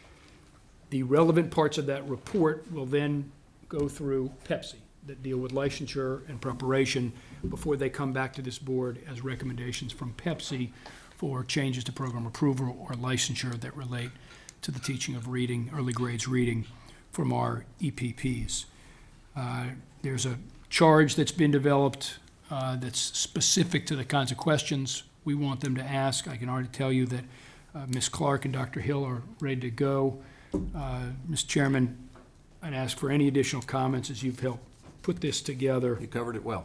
Okay, good. Well, I expect late October.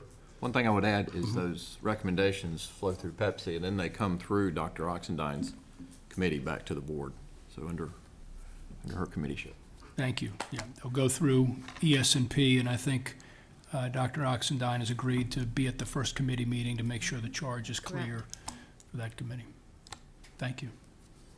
Mr. Chairman? Thank you, Mr. Duncan. Ladies and gentlemen. We will now, Okay. you want to say anything about your consent I'm items? sorry, thank you. We have a lot of consent You items. got a minute. We have 6 consent items, and so if folks just take a look, I think there are 6 different, all reports which we are merely accepting and passing on. No action items related in those consent items, and I can cover those tomorrow as well. Very good. All right, we'll take a 10-minute break and reconvene at 3:30.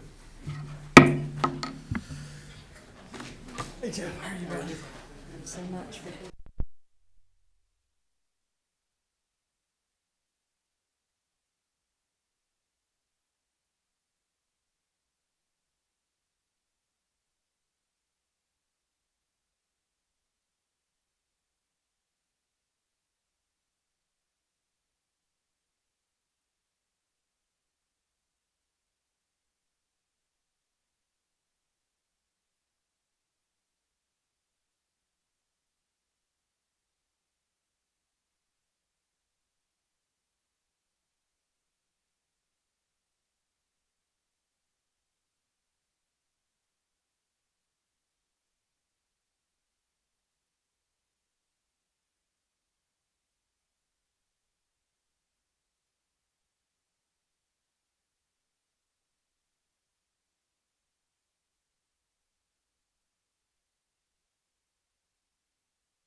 We are back in session.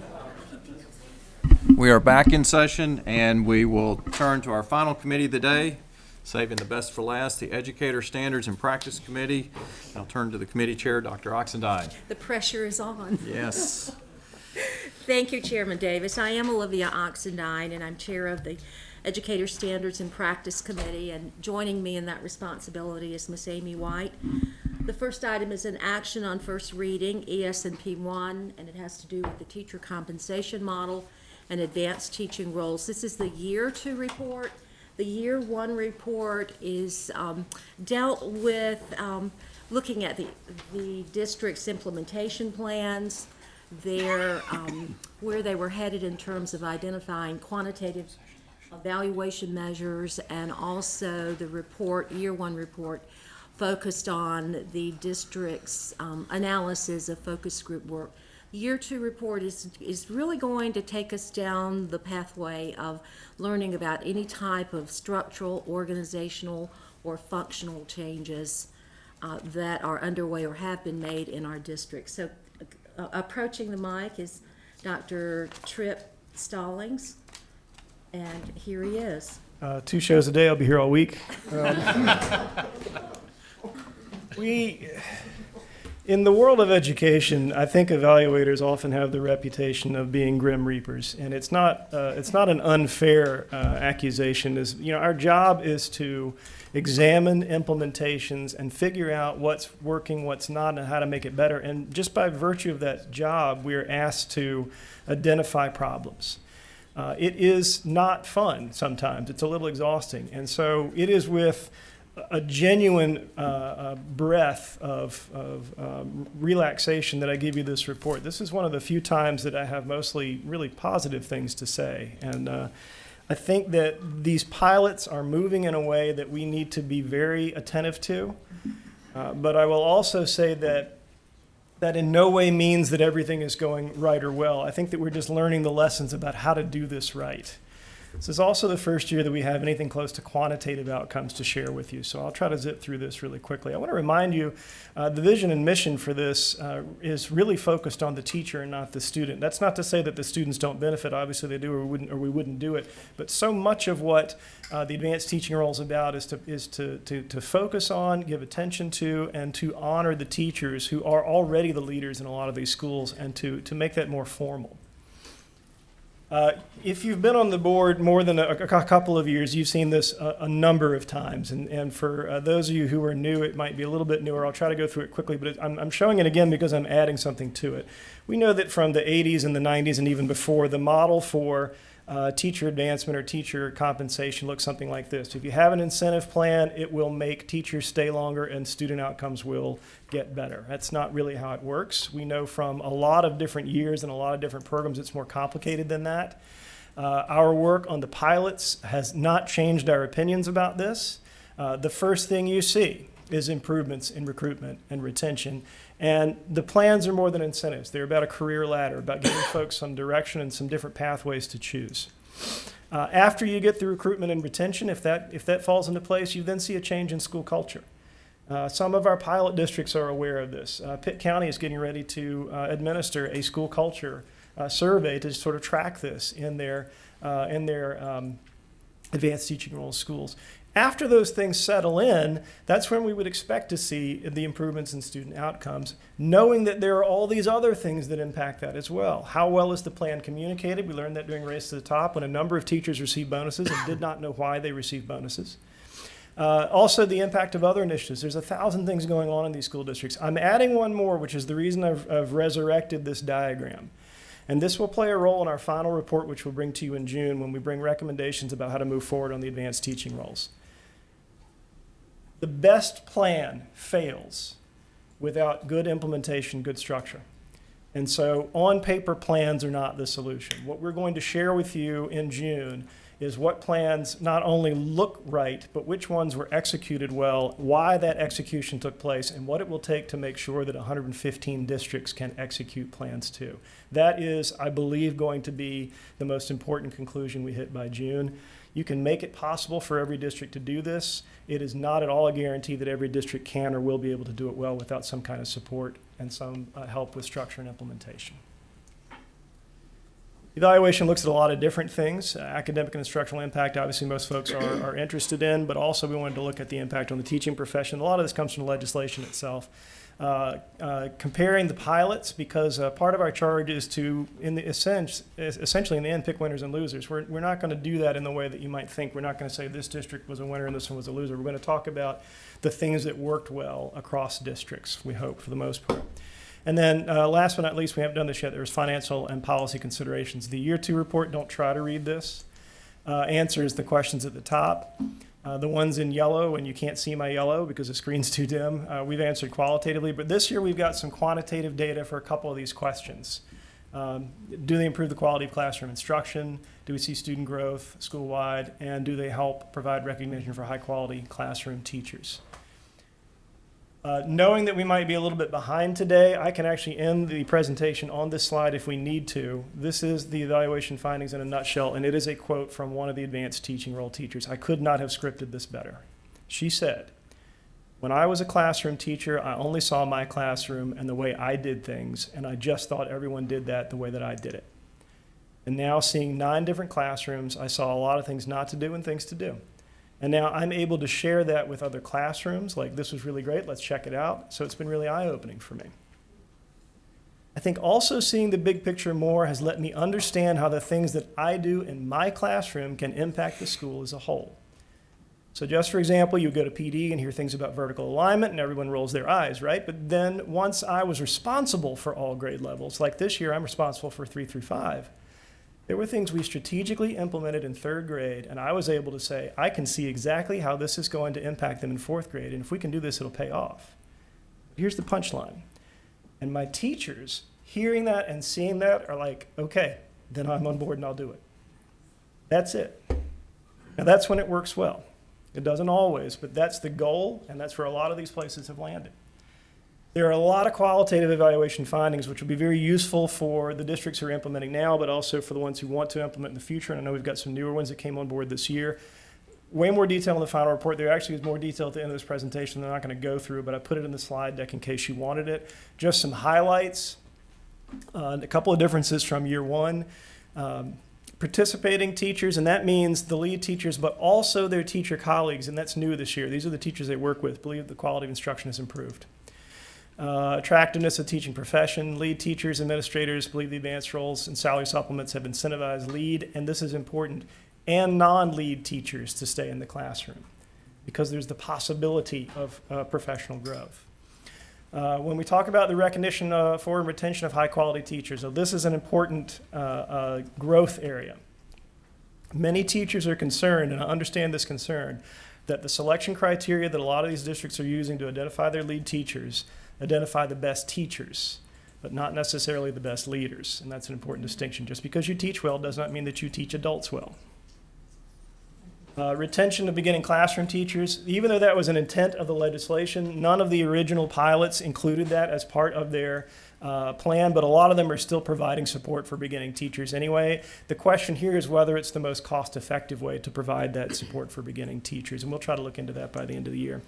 A couple other things that came up, both positive and negative. Confidence, school culture seem to be better in a lot of our schools.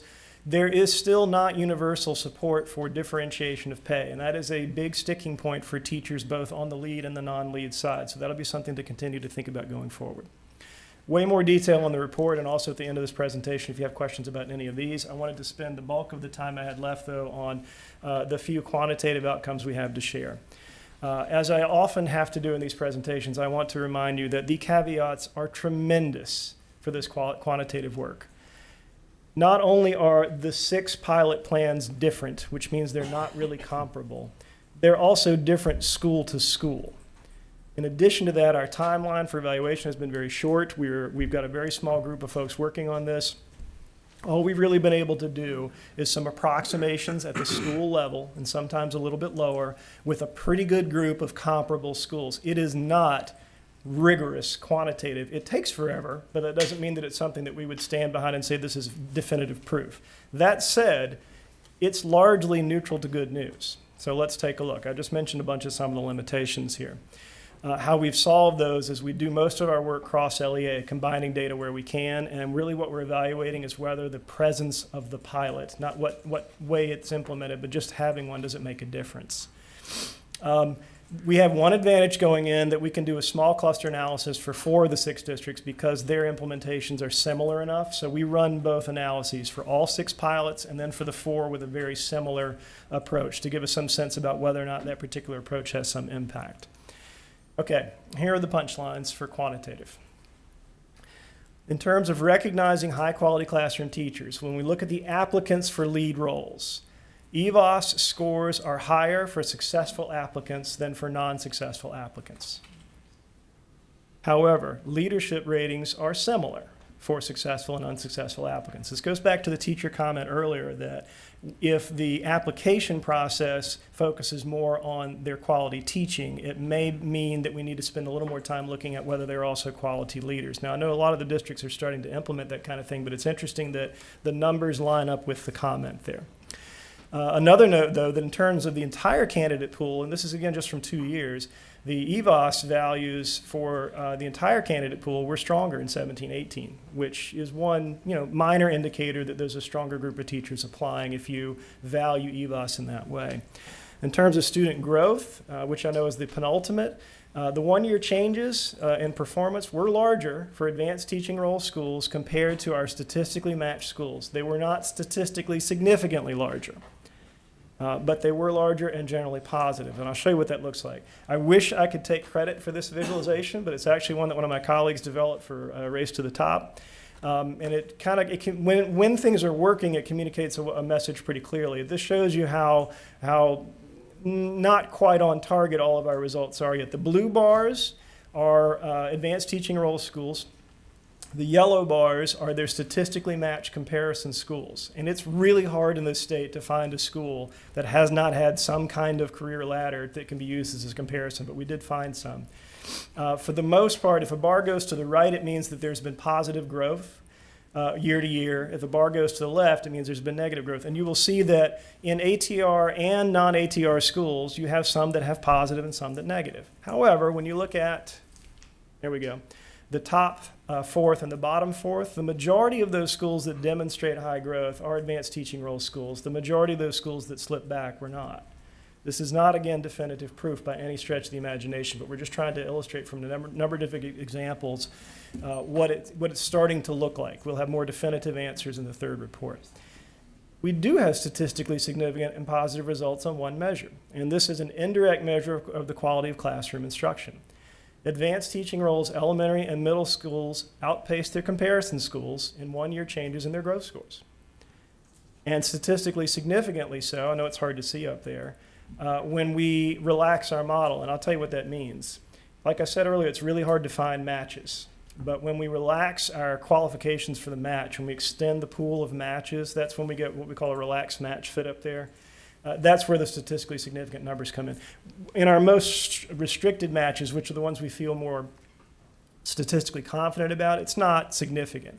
However, you'll note in the coefficient column, it's all positive, no matter what, on all of these measures. So as one of my statistical colleagues said, these are leading indicators, even if they don't yet say definitively that there's good news there. Have I given enough caveats? Okay. You can tell what I do all day, right? What are we doing next? Just so you know, our contract for this work ends in June, which is a little awkward because we will not have access to third-year data yet. We will try to push through analysis of the 2 years out data. We will do our final updates on how the LEAs are implementing because the LEAs are learning on a yearly basis and they're making changes to their implementation every year, and those are important changes, not only what they're changing but why they're changing it. We also, though, for the final analysis, will be identifying what we believe to be scalable successes. And finally, this is from support from a third-party funder that's allowed us to do this, the implementation lessons learned. Think of this as a handbook for districts that want to go down this path. That's short and sweet. There's more if you'd like to know. Before I step away, I did not realize that earlier during my first song and dance, my team was here and I didn't introduce them. The team for this project is here. Callie and Laura back there. I want you to start getting to know them because I want them to come up here with me sometimes too. Very good, thank you. Questions or concerns? Any questions or comments from my colleagues around the table? Mr. Duncan? This is quick. Is there a lesson to be learned in terms of how we contract that we started in October, for example, for something like this? So that we could get the benefit of the 3 years results? Normally we do. In this case, I believe, and I'll turn to Tom on this, we just had a really restricted evaluation budget, so we squeezed in what we could. It's unusual to end in June like this. Yeah. Point well taken, then. So explain again how you're going to get third year results in a crunch contract zone? No, we're going to do 2-year out results by June because we've got those numbers now from the past school year. 3-year out results are just not on the table right now. All right, got you. That explains it. Other questions? I am fascinated by that theory of action. And that could really be used around the state to promote how we go, the evolution of the change. It's serving us well. And actually, there was a meeting we had earlier with the governor's office. I think Mr. Duncan was there, where we shared the history of all of these initiatives over time in the state too, which also demonstrates the growth and sophistication.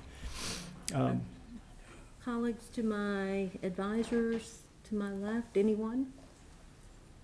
Very, very, very helpful. Very good information. Probably need to do a bit more thinking around this differentiated pay. That clearly is it's going to be a multi-year communications challenge. I would not say that there was universal lack of support. There are plenty of people who supported it, but there were enough people who brought it up that we need to bring it to your attention that it's still an issue out there. Yes. Thank you, Dr. Oxendine. As you were speaking, one quick question I did want to ask is, in your data collection, are you gathering data about, as we look at REACH associates or multi-classroom leaders, how many of those are teachers of color, knowing that the research indicates the impact of a diverse teaching workforce? I think that's a really good question. I'll tell you the challenge that we're facing on that, and it's because we're just a small team with a limited bandwidth. We're relying on the districts to provide that information to us, and right now the information we get from the districts is relatively inconsistent. So we do have that from a couple of districts, but not from all. So I couldn't report on it. It's a good follow-up question. It's important to look at. Thank you. Other questions, comments? Thank you so much, Dr. Stallings. Thanks so much. The next item on the agenda is, it is an action item, ES&P 2. This is a policy amendment around TCED 013 that pertains to the beginning teacher support program. And I believe that we have, is Dr. Evans in the room to present that, or I'm not sure. She is coming forward though. This was presented last month, and if there's any further questions, I'll be happy to address them.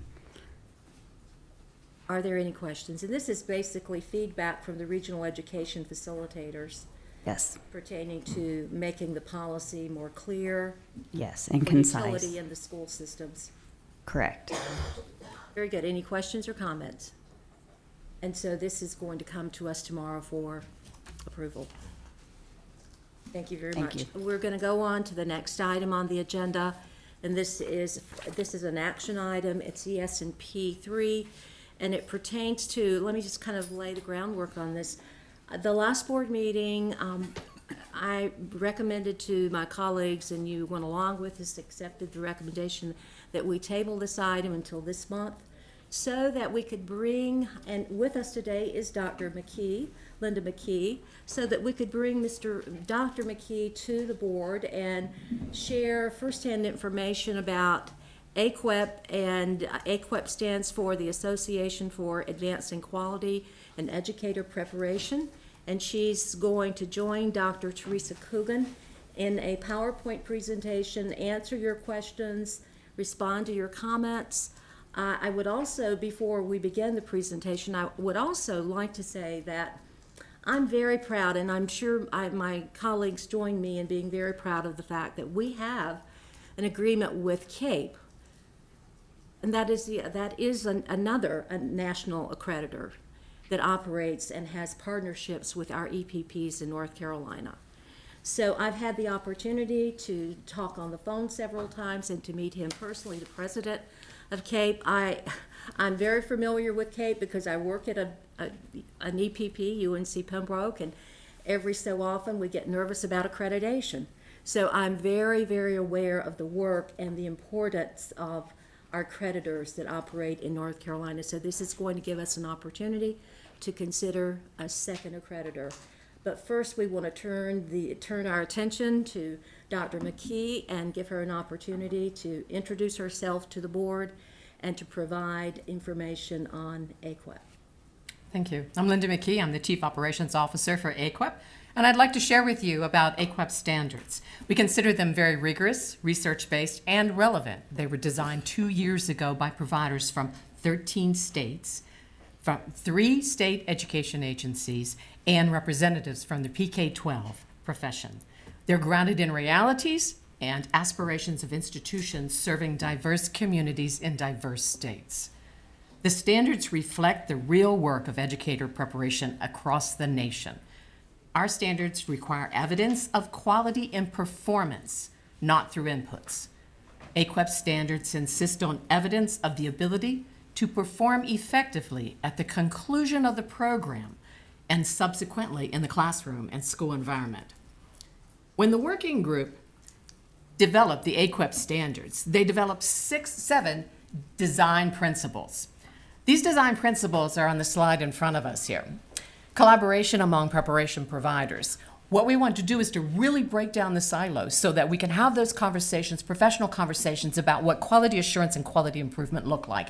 How do we work together? How do we support each other? So then we looked at improvement-focused and innovation-friendly protocols. So one thing to keep in mind is that with accreditation, there are really 2 prongs to it. Accreditation has quality assurance as one side of it. That's one we're all pretty familiar with. But there's also another side that's called quality improvement. And the quality improvement side of it is the piece that really is driven by quality assurance. Accreditation has very limited value if you don't tie those pieces together. And because of that, you could also then really look at innovation. But when we look at innovation from AQUEP's perspective, we're talking about innovation that shows effectiveness through the evidence. We talk about partnerships among the institutions, as I mentioned with the collaboration, but also partnerships that are statewide, partnerships that are with state education agencies, that are with state boards of education. We really want to bring this together. So again, breaking down those silos so that we can all talk together. So looking at partnerships with pre-K-12, what is it that we're doing together to really move the process forward?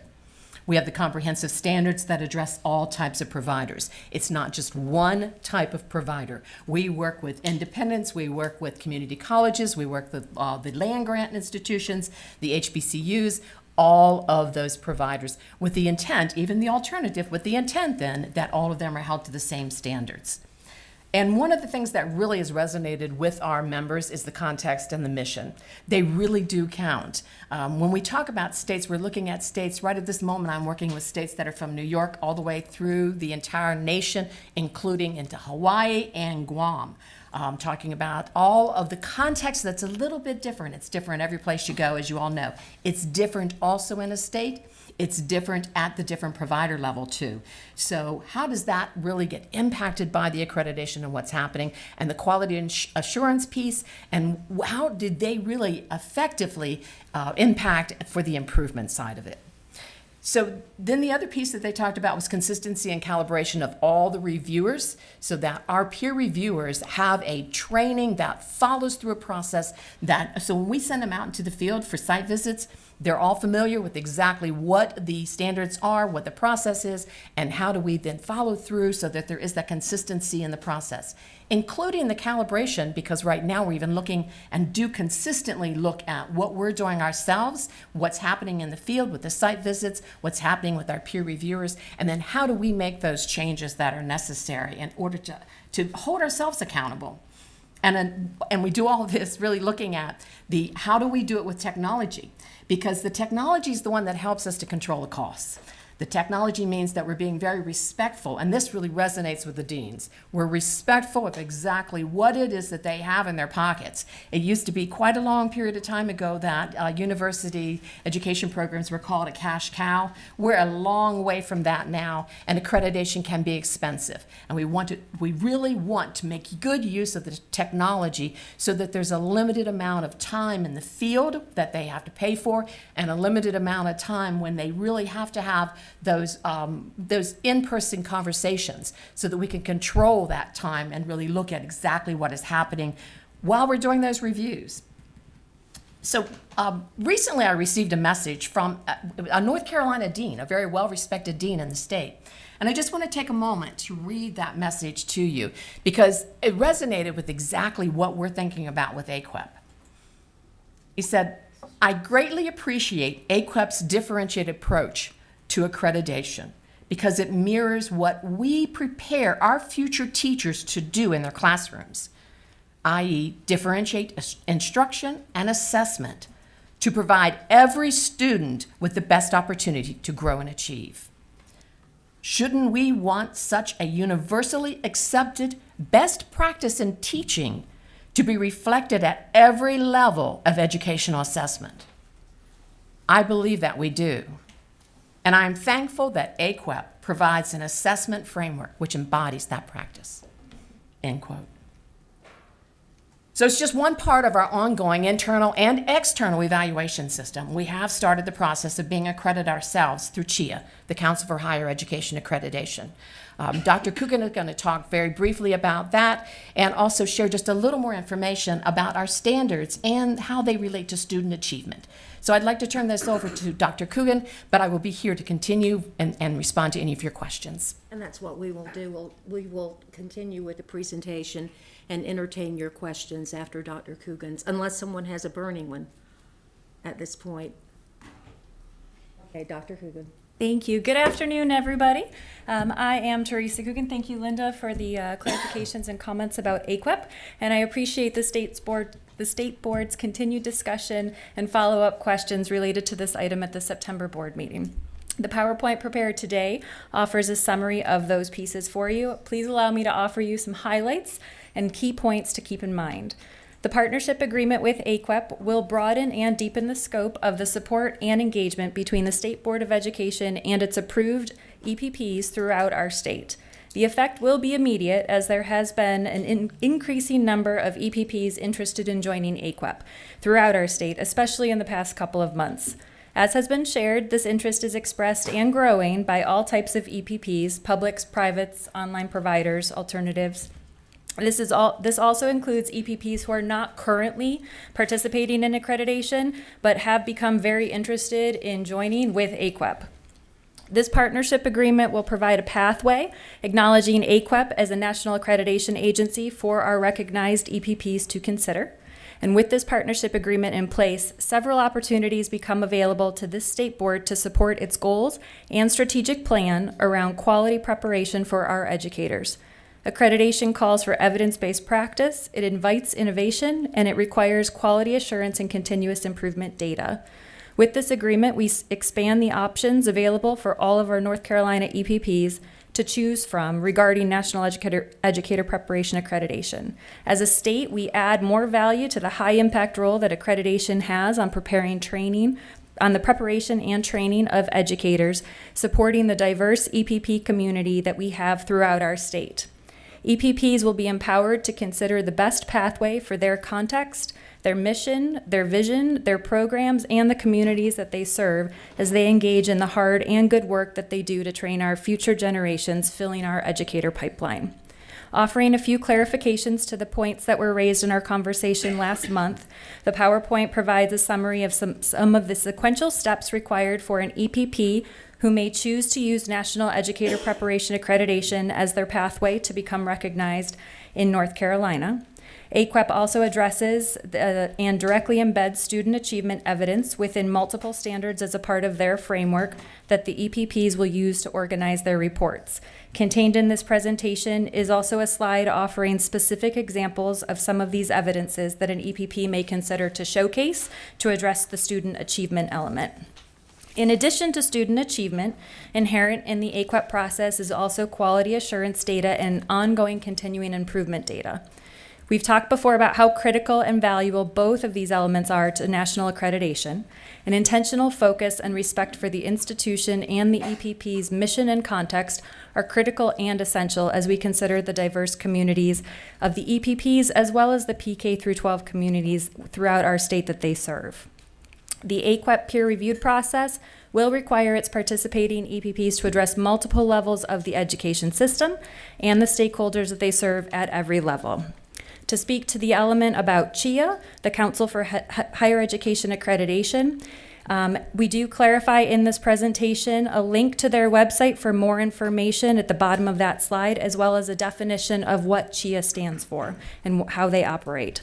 There are 3 specific steps that are identified by CHIA for any agency or organization seeking recognition.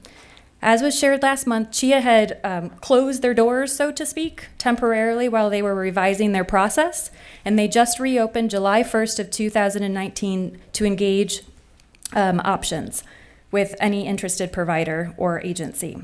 AQUEP started this process 4 days after they reopened their doors, so that was pretty fast. As of today, AQUEP is actively engaged in the review process with CHIA, and this is publicly posted on the CHIA website.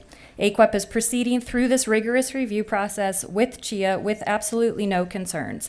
And I say this because I personally called and confirmed this when I spoke directly to a CHIA employee who's the person who provides the approval of these steps, as I was requested to do by my director last month.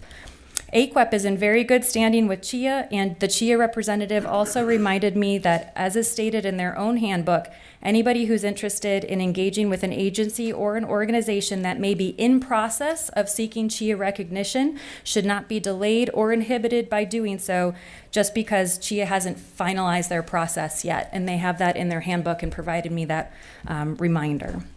Finally, this state-level partnership with AQUEP is a $0 fiscal commitment for us. I'm excited to share with the board that I do anticipate that with a yes vote on this item, we will see an immediate increase in EPPs who are choosing to become AQUEP members. I say confidently to this board in my capacity as a full-time DPI employee and as a program coordinator within DPI and the state accreditation liaison to our North Carolina EPPs, that I anticipate I will be the person who has the privilege to provide the direct support on behalf of DPI to our North Carolina EPPs who choose to participate. Please do know I am ready, I am willing, and I am able to absorb this anticipated positive effect within the scope of my work serving our recognized North Carolina EPPs. I appreciate the board's continued interest and discussion around accreditation and equitable ways to support our diverse community of approved EPPs throughout this state. Thank you for the consideration of this item. Happy to answer any additional questions. Questions, comments from my colleagues? Mr. Buxton. Clarifying one, some that might be remedial for me from last month. Yes, sir. A couple of easy ones. We don't require accreditation. Yes, sir. Correctly? Correct. Correct. So, okay. So you have a choice to do AQUEP right now. If you were an EPP, you could choose to be accredited by AQUEP right now. We're not in any way barring that. Correct. Through this process, okay. And so in our CAPE partnership, what do we as the state provide as part of that partnership? What's the benefits of that partnership for EPPs from our entering into that, being part of that partnership? Sure. The partnership agreement has multiple levels, and that is something that would also be mirrored with the AQUEP agreement. So there are benefits to the state on one level being in a partnership agreement, and then there's also separate benefits to the EPPs. The EPPs are most directly served by having a state liaison and a state consultant made available to them, which is the role that I primarily serve here at DPI. They also have additional workshops that they're available to lead, additional trainings that they're available to engage in, and so those elements become available with a state partnership agreement that wouldn't otherwise be there. As far as our state benefits are concerned with those agreements, that opens up opportunities for participation in and complimentary registration to an annual conference event that is provided. There are additional workshops that are occasionally organized that we would be able to go to for training, and then Depending on the situation, there would be additional communication options in order to provide a collaborative link to support those EPPs more thoroughly. Okay, and then I think just one more follow-up, or two quick ones. The CHIA process, which I'm going sounds to like. limit you. Okay, I got you. Fair enough. The CHIA process, which sounds like you're in touch with them, what's the timeline on that, likely? My best understanding is that a decision should be issued at some point next year, 2020, and that's the fastest that it is even possible to go. But I can address that a little more clearly if you don't mind, okay? So the process really requires them, they meet 3 times a year, and the process requires them to go through all of the narrative that we would write, then to talk about that at their commission, then to come and visit us for one of our decision making meetings, and then they go back to their commission again, and then they have more conversations. So it's because they only meet 3 times, it could get extended into 2021 just because of that limited time frame and because of their backlog. So I just wanted to make certain that we're really clear about that. And then the last one just relates, I said 2. The last one just relates to this question that was raised last month about whether if you go through AQUEP in a state partnership, do you get automatic approval? You get to bypass our state approval process. No. And that's what I wanted to I'll make. speak about that again. So a national accreditation, we cannot do accreditation if it is not a state-approved provider. All right? I mean, that's not something that we would even do, and that's in our bylaws, very straightforward. Right, I understand from your standpoint, but from rules we have with CAPE, I don't know who the right person to respond to that is. No, with CAPE, I don't speak about. But both CAPE and AQUEP do require that a provider would need to have state approval first before moving forward. But I think what you're speaking to is policy language and change, and my understanding is that would need to go through different processes if the board was interested in moving forward in that. But that's not an immediate action that would be implemented. That's not something that's mutually exclusive with this. But You we remember could this issue absolutely. about if people get CAPE accreditation? The question that, or the point that was raised last month, if I can reconstruct it in my brain, had to do with if we enter into an MOU with an accreditor, will that automatically grant, let's say, an AQUEP interested or a CAPE interested EPP, will that automatically give that EPP carte blanche approval? That's what was raised last month. Yes. Right. That happens with CAPE, evidently. Right, and my understanding is that was from legislation that was written that predates my employment here. My thinking on that one, at least as far as the board's consideration at this point, is that this item was presented in front of you to consider a way to support our already existing EPPs and support their interest in choosing accreditation options, and that a possible conversation for the future could look at how we wanted to move forward with that. I don't have the exact number off the top of my head. I haven't studied to see how many EPPs have been presented to the board for their blessing that are coming forward with an accreditation piece. But whether it's CAPE or it's AQUEP, they would need to have already been a state-approved provider in a different state before they're coming to North Carolina to have AQUEP or CAPE accreditation. So they need to already be established someplace else. I'm just not certain how many times that has happened in our history. I could look at that number, but Yeah, I don't know. and I can speak for AQUEP is that they would have to be state approved by North Carolina State for us to move forward with national accreditation with them in North Carolina. Any other questions or comments? The item that's coming to the board tomorrow is certainly not simplistic, but it's pretty straightforward. And Dr. Coogan is coming to us seeking our permission, or our approval rather, to enter in an MOU contract or agreement with AQUEP.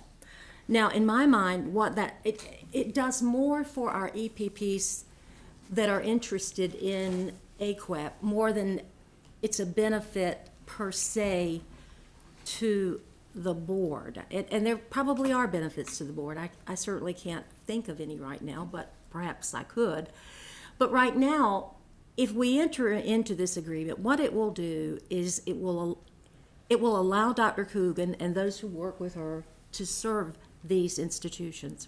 Right now, presently she is providing support to our CAPE institutions.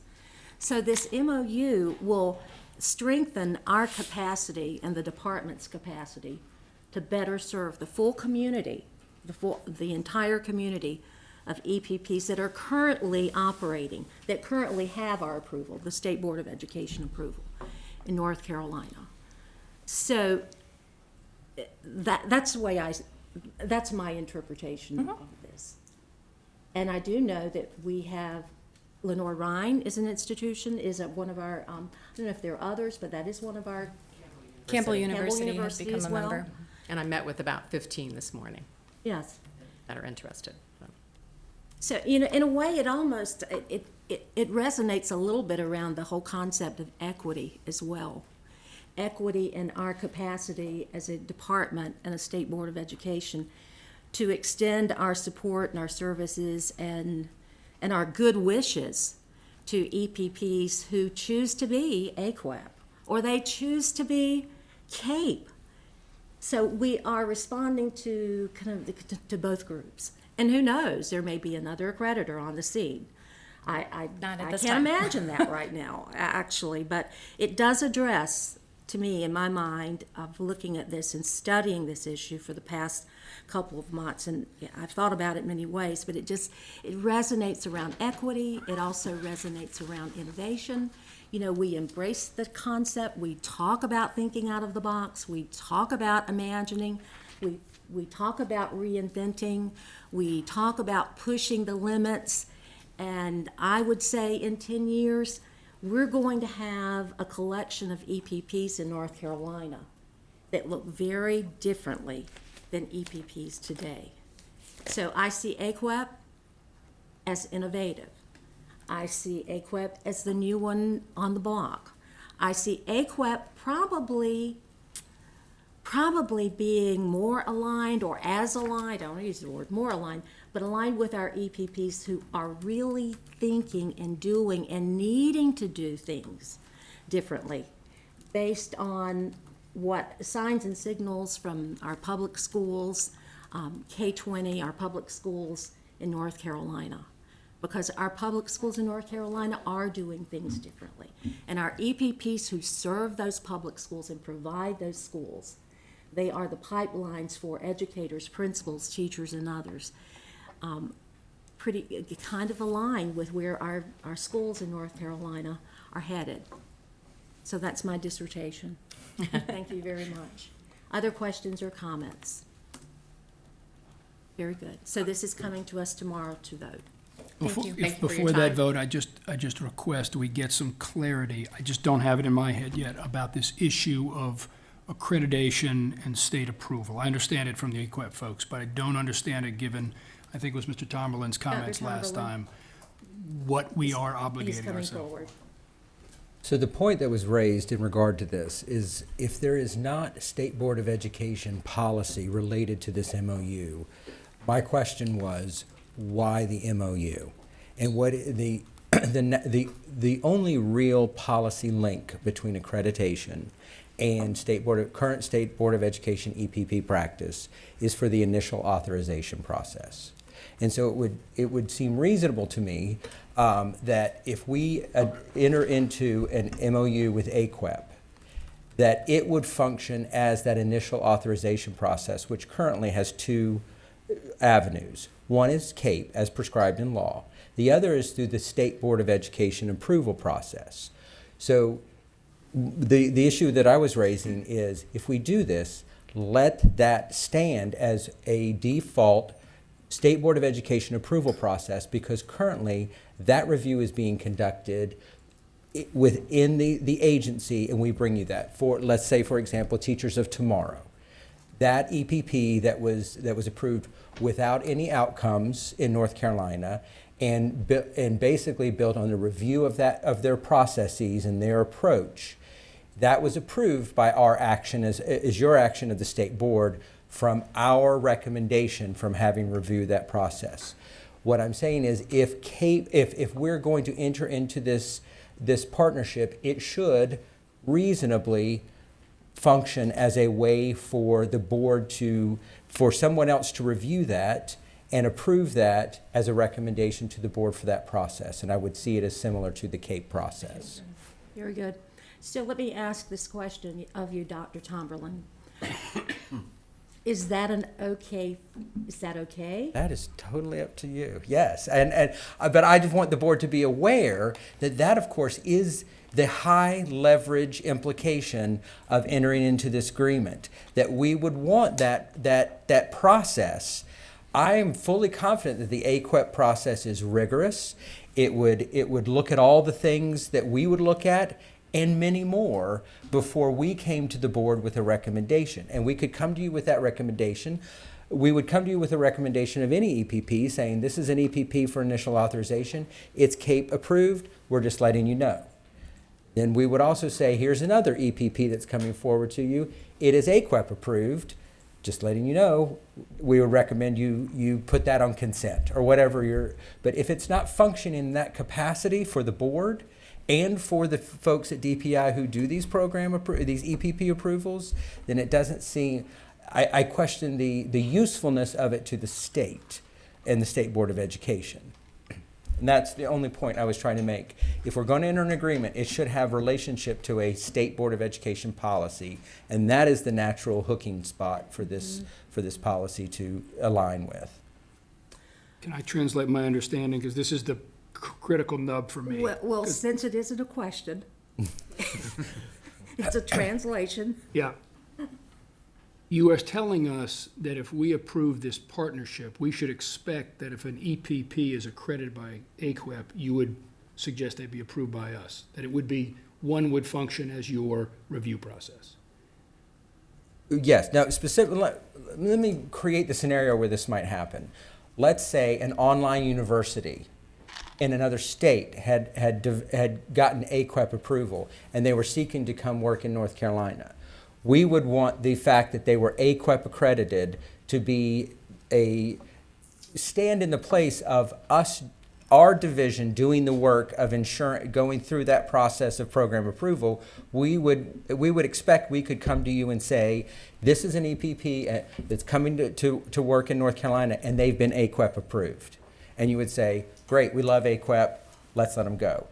Now, I have to be very clear, if you're CAPE accredited, if you're AQEP accredited, if you're State Board accredited, we are going to measure your outcomes and we will sanction you if you do not meet our standards. We don't put an EPP in sanction because they don't meet CAPE standards. We don't put EPPs in sanction because they don't meet AQEP standards. We are focused on the outcomes in this division. That's what the inputs, we're happy to let other people decide what those inputs should be, but we know that those outcomes are going to be monitored by us. And if you're not meeting the State Board of Education standards for performance, you're going to go into sanction. Thank you very much. I would like to interrogate a little bit loosely. I'm just kidding when I use that word. Dr. Coogan, would you I have a question for you? Yes, ma'am. All right, so in light of what Dr. Tomberlin has explained about the approval of an EPP, whether it be a CAPE process or an AQEP process, the MOU that we may approve would put you in a position whereby you could work alongside either CAPE or AQEP in saying, no, I think you need to look at this policy. This is what the State Board of Education expects of EPP in terms of outcomes. So in other words, you could be like a consultant, a collaborator with AQEP or CAPE for that matter, as the accreditor begins thinking about the approval process of an EPP. I absolutely have the invitation to share feedback on behalf of the state of North Carolina in a consultant role to both accreditors. Without an MOU, could you assist an AQEP campus? Technically, no. in North Carolina. No. Other questions or comments? Very good discussion. Thank you very much. Thank you. The final two items are consent items. The first one is ES&P 4, and it pertains to the Pepsi report that Dr. Evans presented last month, and we will approve that tomorrow. I would like to say that, again, I will reiterate this all the time, we rely heavily, we can't do our work in ES&P without Pepsi. So thank you so much for the partnership and the collaboration. And we certainly look forward to an update, perhaps in a couple of months or so, hearing from Dr. Miller on a strategic plan for Pepsi to the board, so we can look forward to that in the near future. The last item that is a consent item pertains to the rules that we're moving from emergency rules to temporary rules as they apply to SB 219, and this is consistent with general statute requirement for licensure rules, and this will come forward tomorrow for our approval. And that concludes my report. Thank you, Dr. Oxendine. We have one item that we delayed from this morning, and that's EICS 5, and I'll turn to Ms. White for that item. Thank you, Chair Davis. Thanks, everyone, for sticking with us for a late afternoon update on the Innovative School District selection process and list of qualifying schools. Board members, we delayed this item today because we had an opportunity shortly after noon today to have an opportunity to advocate again on the changes that we felt were necessary in Senate Bill 522. So the conference committee was having a meeting today comprised of both House and Senate education members to discuss and have a dialogue about this particular bill. I'm really pleased to announce that the superintendent and his team joined efforts with us today to center upon a couple of advocacy points. I want to highlight those for you today and then tell you how we're going to approach this particular item. So some of the things that we've been working on, as a brief history, Chair Davis asked J.B. Buxton and myself to begin work on turnaround efforts or efforts to build a continuum of support for our state's lowest performing schools, and also to work on the process and timeline for the Innovative School District. As your reminder, you have approved a timeline for identifying the ISD school that will fall into the district. If state law stands as is, we would have to add four schools this year. And so we've been working very hard. I wanted to highlight for you some of the changes that we want to see made. One is that we would like for there to be a pause, and we would like for there not to be a school added this year. We feel like with the data that was presented earlier today, we have many opportunities for improvement on the efforts in the Innovative School District, and particularly with Southside Ashpole. Two, we would very much like to see the board have flexibility in identifying the types of school that qualify for on that qualifying list. I won't articulate for you the several of the exceptions, but we're trying to get some flexibility in the types of schools that would actually be on the qualifying list. And then three, we have worked very hard to develop a timeline for identification that allows schools and us a 3-year window for schools that would be identified, then placed on a warning list, and then put basically on the watch list that says you'll move into the Innovative School District. We feel like that provides the Department of Public Instruction with the opportunity to build a level of support using the logic model that's been presented by staff and using our regional support teams. So why did we delay? We, along with the superintendent, we wanted to have the opportunity to advocate for those changes today. No changes have been made yet. We're hopeful. We're really hopeful. We're begging.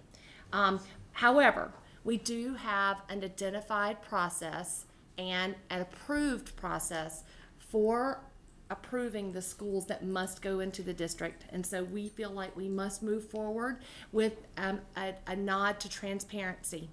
Last year we had some issues with that, and we want to be very clear that we're following along an adopted process.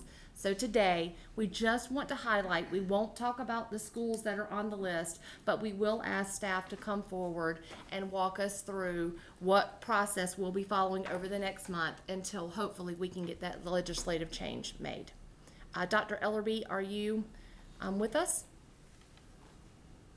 Yes, ma'am. Thank you for letting us blow up your day and move you back to the podium. Yes. Well, good afternoon to everyone again. And the process that I like to go through, thank you for the opening and sharing the information. And I definitely stand with Superintendent Johnson that we definitely wanted the delay. And we did want to set a great foundation for the ISD moving forward.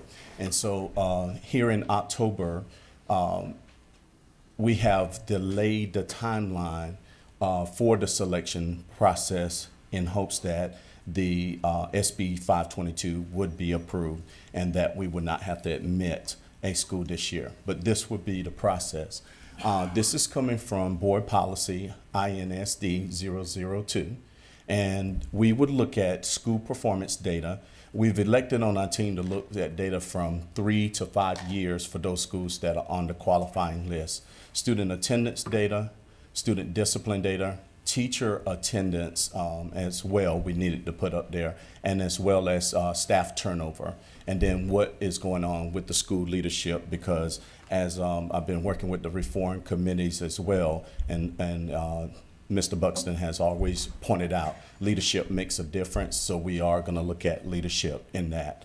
And we may be able to use comprehensive needs assessments in this process, and that's based on the availability and the resources that we have here at the agency to be able to do it. And if we can't do all, we're going to do the bottom, the lowest performing according to the school performance score on the list, the qualifying list.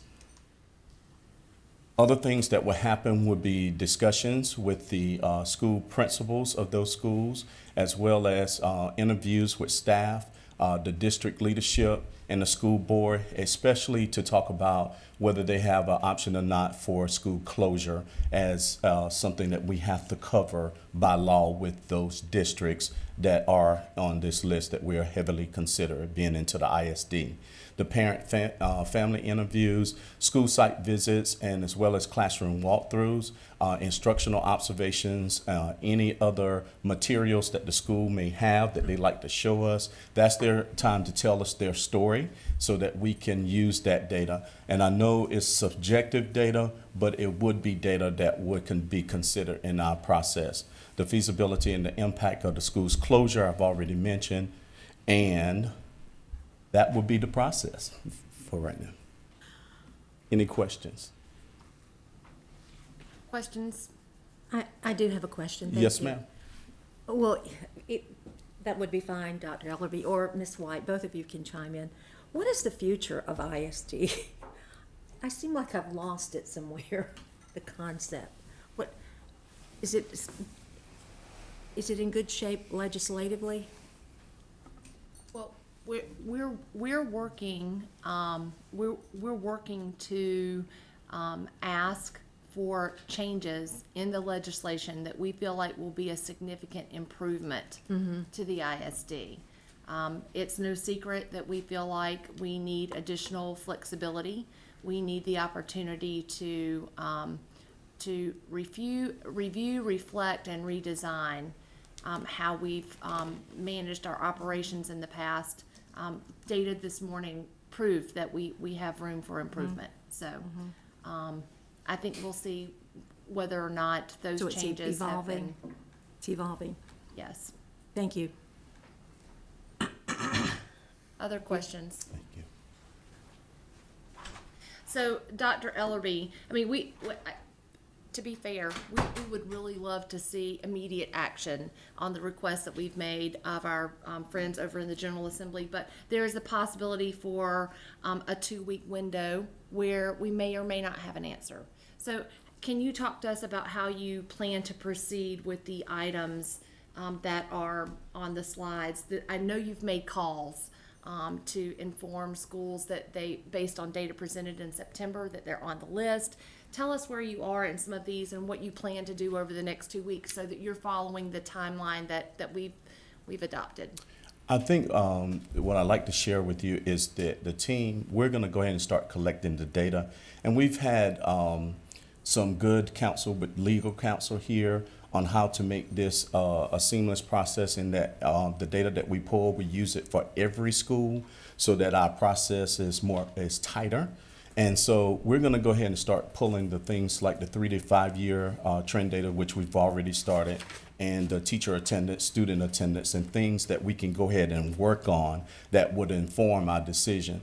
Also, we've been working on building a convening group of external team members as recommended by the policy and by the law, to make sure that they're going to review this data, and we'll take the names of the schools off of the data so that the team, when they come and view the data, they will be able to only make a decision based on the data that's given to them. So those are things that we already have in place, and we're set as well to go with Plan B as well, should this is approved, and that we're hoping that SB 522 will be approved. Yes, sir. Further questions? Ms. Kamnitz? Should we not get any change within two weeks from now, we're still in the same situation? With the rest of the outline of what needs to be done, can that get done in a timely fashion? I am going to say yes, because in working with Dr. Stigall and our team, everybody's willing to be on board to help out with whatever process that we have. And with that, we can expedite our time going around to these districts to inform them of the information, participate in meetings that we need to participate with, all hands on board, support it, because that's become a priority for our area. What can you remind me of the deadline for the public hearings that we have to host? I can't remember the exact date. I know by October 15th, we were supposed to have information of schools that we're going to look at. And November 15th, it needed to be recommended to the state board, those schools that we were going to suggest going into the ISD. And then December 15th is supposed to be the date, that the cutoff date for the board approving those schools going in. Yes, Ms. Kamnitz. No, go ahead and No, follow up. I have a please. separate what about, you didn't mention reaching out to ISOs. What about that part of the plan? Yes, and thank you so much for mentioning that. So this month as well, letters of intent will start going out information on the website going out for the ISOs to submit a letter of intent if they're looking to be a partner with us as we move forward. I think I speak from colleagues based on the heartburn that we all experienced last year during the identification of the school that could possibly have been in Wayne County. Integrity of the process and transparency of the process are critical to us to make sure that we're being effective communicators in what we've approved and how we're making that flow out to the districts and the schools that are impacted. So I think probably our expectation is, please, if you can, work to the best of your ability to maintain the integrity of that timeline so that we're not caught in a crunch. And as bluntly as I can put it, so that we don't have any feedback in the end that we didn't do what we said we were going to do. Yes. And that will eliminate that at least need for one roll aid or one Tums further down the process. Okay. Yes, ma'am. Okay. Questions from anyone else? Mr. McKinney? And I just wanted to say thank you for reaching out to Carver Heights too, as a district who had a school that was on that list, and to see the way the community rallied around, our school district rallied around and really supported that school. I think if we invest time and effort in looking at how these schools are doing that from a community point of view, then we can share that information out and really work at a statewide level to support these schools. So I really appreciate y'all's efforts in doing that. Thank you, and I agree with that as well. Mr. Superintendent, do you have any words of wisdom or thoughts that you'd like to share? No, I think you covered it. Thank you. Thanks so much. All right, thank you. Thank you. Thank you, Ms. White. And before we adjourn, I'll turn to Mr. Bristow Smith for some comments. So October is National Principals Month, and my colleague and friend Tabari Wallace is in Washington, D.C. today, and actually this week, interviewing as part of the National Principal of the Year process. So I just wanted to, in his absence, make sure that I let him know we were thinking of him and expressing our appreciation and love for him while he's in D.C. Thank you, and to all principals across North Carolina for all their service to schools. Yeah, here. Yeah, very much. So my thanks to board members, advisors, DPI staff, and others for participating in today's meeting. I ask for a motion to go into closed session. And a note for the audience and online listeners that following closed session, this October 2nd, 2019 meeting will adjourn immediately. Vice Chair Duncan. I move that the State Board of Education go into closed session, consult with our attorneys to discuss personnel matters, other attorney-client privilege matters, including Amplify Education, Inc. versus North Carolina Department of Public Instruction, and KI, by and through her parent JI versus Durham Public Schools Board of Education and North Carolina State Board of Education, Robert Hooks versus North Carolina State Board of Education, and Hoke County versus State of North Carolina and North Carolina State Board of Education. Motion by Mr. Duncan. Is there a second? Second. Second by Dr. Oxendine. Dr. Townsend Smith, will you call the roll? Mr. Buxton? Yes. Dr. Oxenden? Yes. Ms. Chemnitz? Yes. Mr. Keenan? Ms. White? Yes. Mr. Ford? Yes. Vice Chair Duncan? Yes. Chair Davis? Yes. Motion carries. We will meet in closed session at 4:45. 4:45. No, I just leave it here. Free burn.